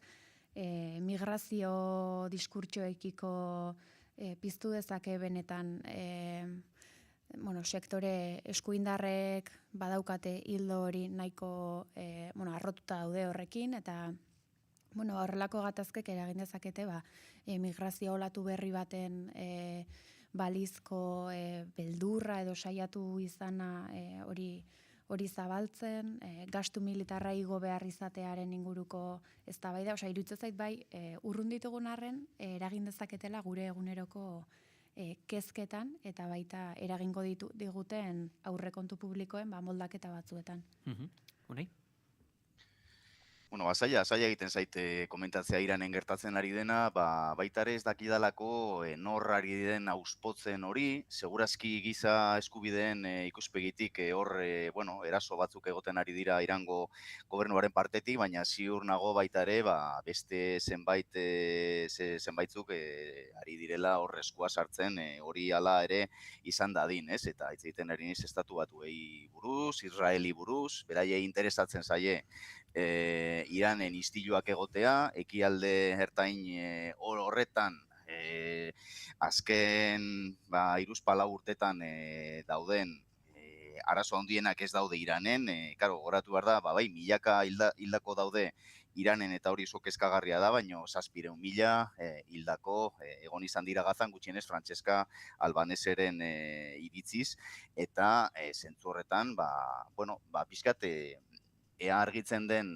gertatzen ari dena Iranen, baina baita ere zer nolako parte hartzea izaten ari den estatu batuak eta Israel, eta nik uste interesa daukatela baita ere egoera hori ahalik eta naziena izan dadin. Eta esango dugu baita ere, Ameriketako estatu batuek berretsi dutela Carolina Machadok ez dituela babesik Venezuelan. Bek bigarren mailako ordezkari gisa hartu du etxe zurian edozein motako garrantzirik eman gabe, hori bai. Machadok jaso zuen bakearen Nobel sariaren domina Trumpen eskuetan dago orain. Trumpi erreferentziak keinu egin arren, Caroline David etxe zuriko bozeramaileak esan du presidenteak errealista den ebaluazioa egin duela. President's assessment that you just pointed out was based on realities on the ground. It was a realistic assessment based on what the president was reading and hearing from his advisors and national security team. And at this moment in time, his opinion on that matter has not changed. Zehazki, Donald Trumpek esandakoa da, zaila izango dela Machado liderra izatea, ez duelako babes eta errespeturik herrialde barruan. Levitek esan du, ahots esanguratsua eta ausarta dela Venezuelako pertsona askorentzat, baina ez du estatu buruek izaten duten harrera izan. Etxe zuriko alboko ate batetik sartu da. Constant communication with Ms. Rodriguez and other members of the interim government in Venezuela. They have been extremely cooperative. They have thus far met all of the demands and requests of the United States and of the president.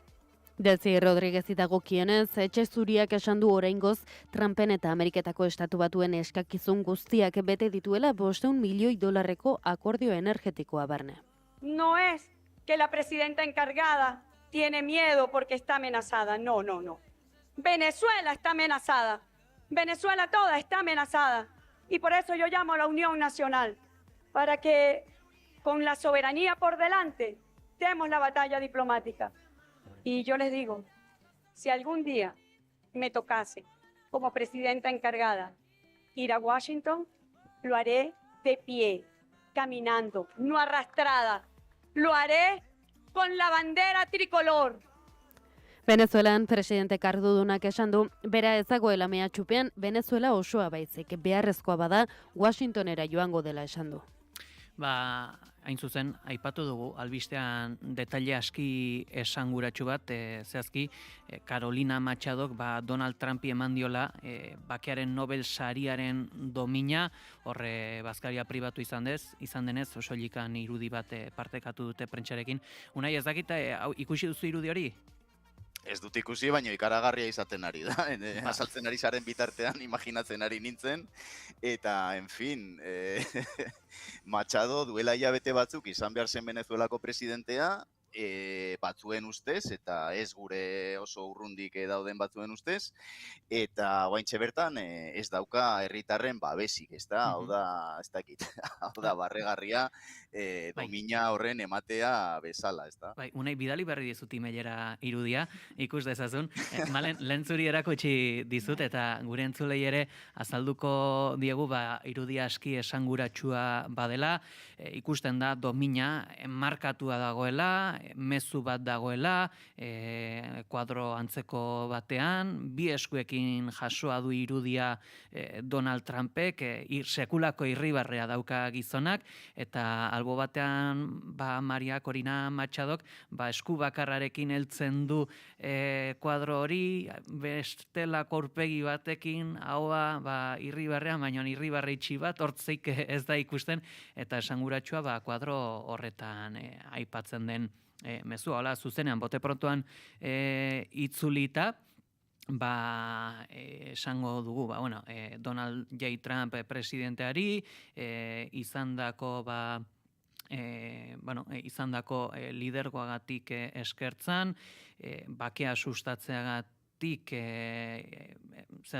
diplomazian aurrera egiteagatik, eta oparotasuna eta askatasuna defendatzeagatik, azpian dago dominaren azpian jartzen du, 2025 urteko Nobel sariaren medaila Maria Corina Machadorentzat, eta hemen azpikaldean aipatzen dena da, eskertza simbolo pertsonal gisa aurkeztua Venezuelako herriaren partetik, Donald Trumpekiko errekonozimenduan, eta Venezuela aske bat lortzeko ekintza, Venezuela aske eta seguru bat lortzeko ekintza ezinbestekoaren baitan, Amerikarren auspoak edo ausardia, eta Donald J. Trump presidentearena ere, ez dela inoiz antziko herri venezolarraren partetik jartzen du kuadro horretan, eta ez dakit, kontu esanguratsua dela esan baieztatuko dugu, Donald Trumpek gora eta bera izan duelako saria, esaten zuelako ere Venezuelako erasoaren osteko prentsaurrekoan berak 8 gerra eta 4 eten zituela, eta ez dakit, zer iruditzen zaizu hau, Malen? Bueno, niri egia da, ez, grazia asko eragin dezakeen kontua dela, nik ere parra egiten dut, azkenean ume txiki bat ematen du, nahi duen guztia lortzen du, eta horrek kentzen dio grazia guztia eztabaidari, ze iruditzen zait oso pertsona arriskutsua dela Trump, jartzen dituen, bere izatea bakea eta aipatzen zenituen, ez, diplomazia eta 8 gerra eta 4 gelditu dituela, ez dakit bere herrialdearen, berak gobernatzen duen herrialderen barruan dagoen saltxa guztia, ez dakit hori nola kalifikatzen duen berak, bake bezala desde logo ezin da kalifikatu, eta niri aberrazio bat iruditzen zait, bai Trumpen aldetik eta baita Korinaren aldetik, Suediako akademiak esan zion, domina hau ez emateko Trump, eta berak jun, eta eman dio, eta, gainera Trumpek ez du bere inolako aitortzarik egiten, lortu du, más o menos nahi zuena, oraingo, Venezuelako presidentzia behin-behineko honetan dagoen horretatik, orduan, iruditzen zait oso joko zelai berezia eta egia da argia dela, berak, edo ematen du, argi esaten duela zer lortzera doan, eta bide horretan jarduten duela, bai Groenlandiaren kasuan hasi den bezala, Israelen ere aritu zen, gero bestea, niri egia esan beldurra handia eragiten dit. Unai, izan duzu aukera orain, argazki ikusteko? Ikusi dut, eta da memeak egiteko argazki oso baliagarria, ezta? Badirudi nire altxorra edo alako zerbait jarri bazaiola Trumpi, ez? Ikaragarria da. Nik uste beldurra dela, orain Malenek esan bezala, burura daturkigun hitza, ezta? Beldurra, normaltzen ari delako, Venezuela bezalako herri batean bombak botatzea, 100 hildako eragitea, presidentea eta bere emaztea baitzea, eta gainera, alako, ez dakit, alako zainete batean sartzea, ezta, matxadorekin, beldurra baino ez du eragiten, hain zuzen ere, badirudielako ez dela hor gelditu nahi, ezta? Azken orduetan ikusten ari gara Europan ere, mugimenduak egoten ari direla Trump ume honen ondoriozko, esanengatik, orain Groenlandia dauka buruan, badirudi Ukrainakoa ez duela konpondu eta beraz orain beste jostailu bat behar duela, jolasteko, eta hor ari gara denok bere atzean dantzatzen. Machadok nik uste ja ezin duela ezer gehiago egin, eskatzeko Venezuelako presidentea izan dadin, Josu Jon Imazek ezin du ezer gehiago esan Venezuelako petroleoa Repsolek kudeatu alizateko, eta holaxe gabiltza, munduan zeuden arauak badirudi bertan bera utzi dituela gizon honek, ume honek, eta benetan beldurtzekoa da. Bentzen utziko dugu, ostiralgo izonetako analisi maila, Malen Dominguez eta Unai Fernandez de Betoño, mila esker, gurean izategatik. Mila esker zu. Eskerrik asko, gero arte.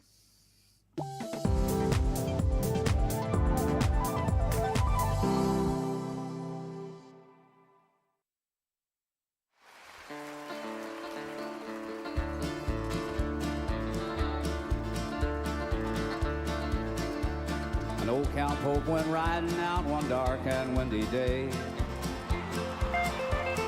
Along a ridge he rested as he went along his way. When all at once a mighty herd of red-eyed cows he saw, flying through the ragged brush and up the cloudy draw. Their brands were still on fire and their hooves were made of steel. Their horns were black and shiny and their hot breath he could feel. A bolt of fear went through him as they thundered through the skies, for he saw the riders coming hard and he heard their mournful cry. Yippee-yi-yi.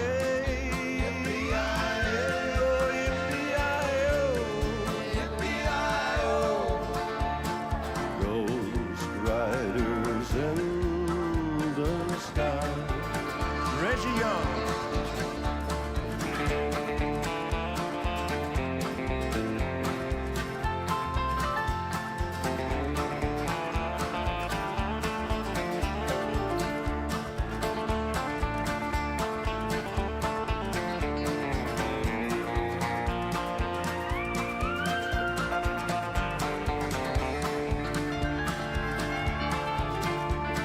Faces gaunt, their eyes were blurred, their shirts all soaked with sweat.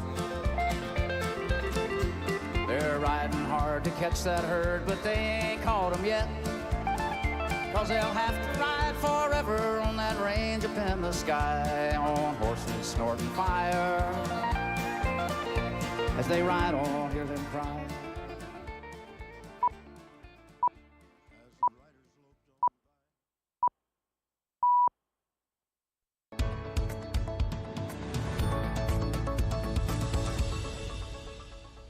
Goizeko 10 dira, Pirinio Atlantiketako departamenduaren Baionako egoitzan euskaraz bizi nahi dugu esaldian margotzeagatik auzipetuen ganako elkartasunez eta euskaraz bizitzeko naia berresteko, urtarrilaren 31an epaiketa aurreko larun batean mobilizazio egingo du Euskal Herrian euskarazek Baionan. Lander Martínez, egunon? Egunon bai, ekintza horregatik datorren otsailaren 5ean 4 militante horiek Baionako auzitegian epaituko dituzte. Euskal Herrian euskaldunak bigarren mailako herritarrak bezala tratatzen dituztela. Salatzeagatik epaituko dituztelakoan mobilizatzera deitu dute. Ego Euskal Herrian ere euskararen aurka bizi den oldarraldi judiziala dela eta Euskal Autonomia Erkidegoko Justizia Auzitegi Nagusiko Bilboko egoitzaren aurrean batu dira mugimenduko militanteak urtarrilaren 31an Baiona mobilizatzera deituz. Euskararen aurkako erasoak salatu eta Euskararen Errepublika aldarrikatzeko. Eta Ternua taldea ekainaren 13 dago borondatezko hartzekodun konkurtsoan. Honek Loreak mendian Ternua lorpen eta astore markak hartzen ditu bere baitan. Produkzioari jarraitasuna emango diotela eta 100 lanpostu bermatuko dituztela iragarri dute. Loreak mendian Ternua lorpen eta astorek merkatuan jarraituko dute 4 hilabeteko lan nekezaren ostean. Konkurtso administrazioak erabakiak eta negoziazioak azkartu behar izan ditu. Datorren denboraldiko bildumak bermatzeko eta ekoizpen unitate bakoitzari eta hiri eta kirol arroparen markei jarraipena emateko.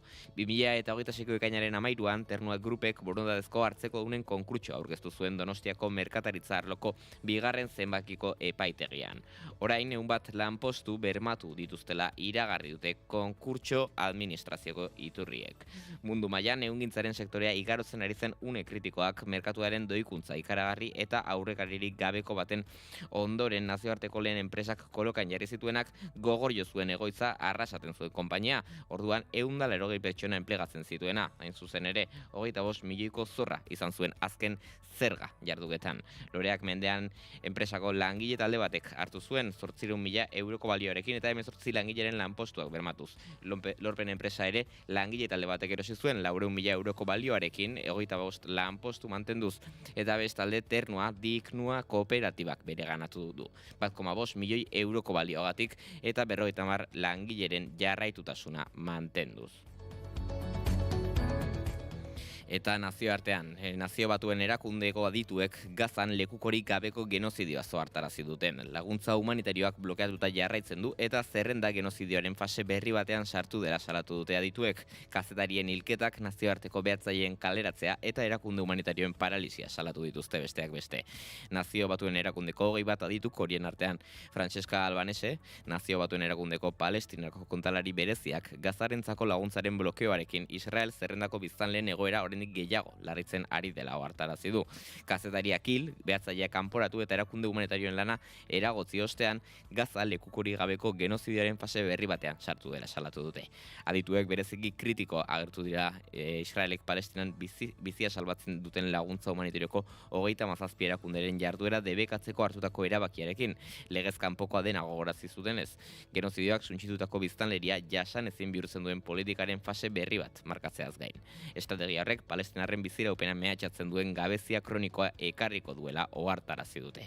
Laguntza humanitario ematen duten erakunde egindako blokeoa, ekintza humanitarioen aurkako eraso sistematikoaren beste urrats bat dela salatu dute, eta beste urrats bat Gazaren bizi mantenua nahita desegiteko. Nazio Batuko erakundeko adituek gogorazi dute 2023ko urriaz geroztik Israelek 500 langile humanitario baino gehiago eta gutxienez 1500 osasun langile hil dituela. Erakunde humanitarioak beldurtu, jezarri eta difamatzeaz gain. Eguraldia eta trafikoa naiz irratian. Eta informazio praktikoari begira ez dugu ezer nabarmentzeko errepidetan, lasaitasuna uneotan eguraldiaren berri Iker Ibarluzeak emango digu. Eguraldi nahasiagoa izango dugu ostiral honetan, baina ez du amorru handirik izango. Goizean goizetik hasita zeruan odoi asko agertuko da. Lurraldearen ekialdean odeitza trinkoagoa izango da eta bertan bereziki Pirinio inguruan zaparrada batzuk emango dira. Ez zer askorik ez, baina zertxoet bustiko du. Gainantzeko lekuetan odeitza ez da hain trinkoa izango eta bertan giro ateria eta lasaia nagusituko da. Arratsaldean ere antzeko joera errepikatuko da, berriro ere odeiak ugariagoak izango dira ekialdean, bereziki Nafarroan eta bertan zaparrada batzuk emango dira eta puntualki ez da baztertua zaparrada marduxemaren botatzea. Gainantzeko lekuetan tantaren bat eror liteke, baina uskeria izango da eta giroa lasaia izango da. Hego-haizak arro jotzen jarraituko du, bereziki egunaren lehen zatian, gauean indarra galduko du. Temperatura minimoek gora egingo dute, 2 eta 11 gradu bitartean errendituz, maksimoek aldiz behera egingo dute, Kantauriar isurialdean 9 eta 13 gradu bitartean errendituko dira. Eta Hego isurian 6 eta 10 gradu bitartean, temperatura freskoenak, Araba eta Nafarroa erdialdean neurtuko dira, altuenak aldiz, kostaldean. Guzti hauekin geldituko gara. Eskarrik asko, Lander. Gero arte. Eta joan aurretik badugu zer esana bigarren kafeako kideekin, Goiuri Ezeiza eta Inigo Asensio, egunon. Egunon, Bili. Bueno, gaurko baduzue zer ospatu ere, ez da? Okerrez banago. Kroketaren mundu eguna da. Bai, pospozi gaude. Bai, ikusi dut aurreko espenetan. Bai, hor jarri dugu eta egia esan ez dago eduki zehatz bat, entzulari azalduko digu, gure aurrikuspenen taulan jartzen ditugu gure edukiak eta gauzak eta gure jarri genuen kroketaren mundu eguna batez ere gogoratzeko kroketa Ospatu egin jaten behar. ospatu behar genuela, Hori da. Ez dugu kroketaren monografiko bat egingo behintzat, baina tira. Bai, hor daukagu. Baina bai izango dugu, esaterako novela beltzaren inguruan hitz egiteko aukera, Goiuri. Bai, hilbeltza astea, novela beltzaren astea izango dugu izpidez, badator, eta jakin nahi dugu zer dagoen antolatuta aurtengo edizio honetan, ja edizio batzuk egin dituzte, eta bueno, Ainara Aurriza kontatuko digu oraingo edizioan ze gitarra duten. Kafe utxare hartuko dugu Izarne Oiartzabal dantzariarekin, gaur Oiana Maritorena genbe gaixotu zaigu eta guk egin barko diogu aurre kafe utxa tarte horri gustora gainera, eta arte eszenikoekin jarraituta Bilboko La Fundizioneko kidekin ariko gara, Palestinaren inguruko ziklo berezi hasiko dutelako, bihar bertan eta xehetasun guztiak ezagutu ditugu, hainbat obra estrenatuko dituzte Euskal Herrian, Palestinar gatazka gai erdigunekotzat dutenak, eta gainera, errealitate virtualaren giroan ere ariko gara Unai Elordirekin. Esan digu kaskoak ekarriko ditula eta jolastu egingo dugula, ez dakit nik uste dut zora abiatu egingo naizela, baina probatuko dugu. Zeile zora abiatu, dena ondo joatea espero dugu, gaur ostirala da eta peli. Hori da, adi egongo bera gertatzen denaz, eskerrik asko. Eskerrik asko zuri. Eta gure partetik besterik ez, joateko tenore aldu zaigu, segureski gaurko honetan ere kroketaren bat edo beste jango dugu, aukera duenak gozatu dezala eta gozatu ere asteburuaz. Ondo segia jo! Naiz irratia.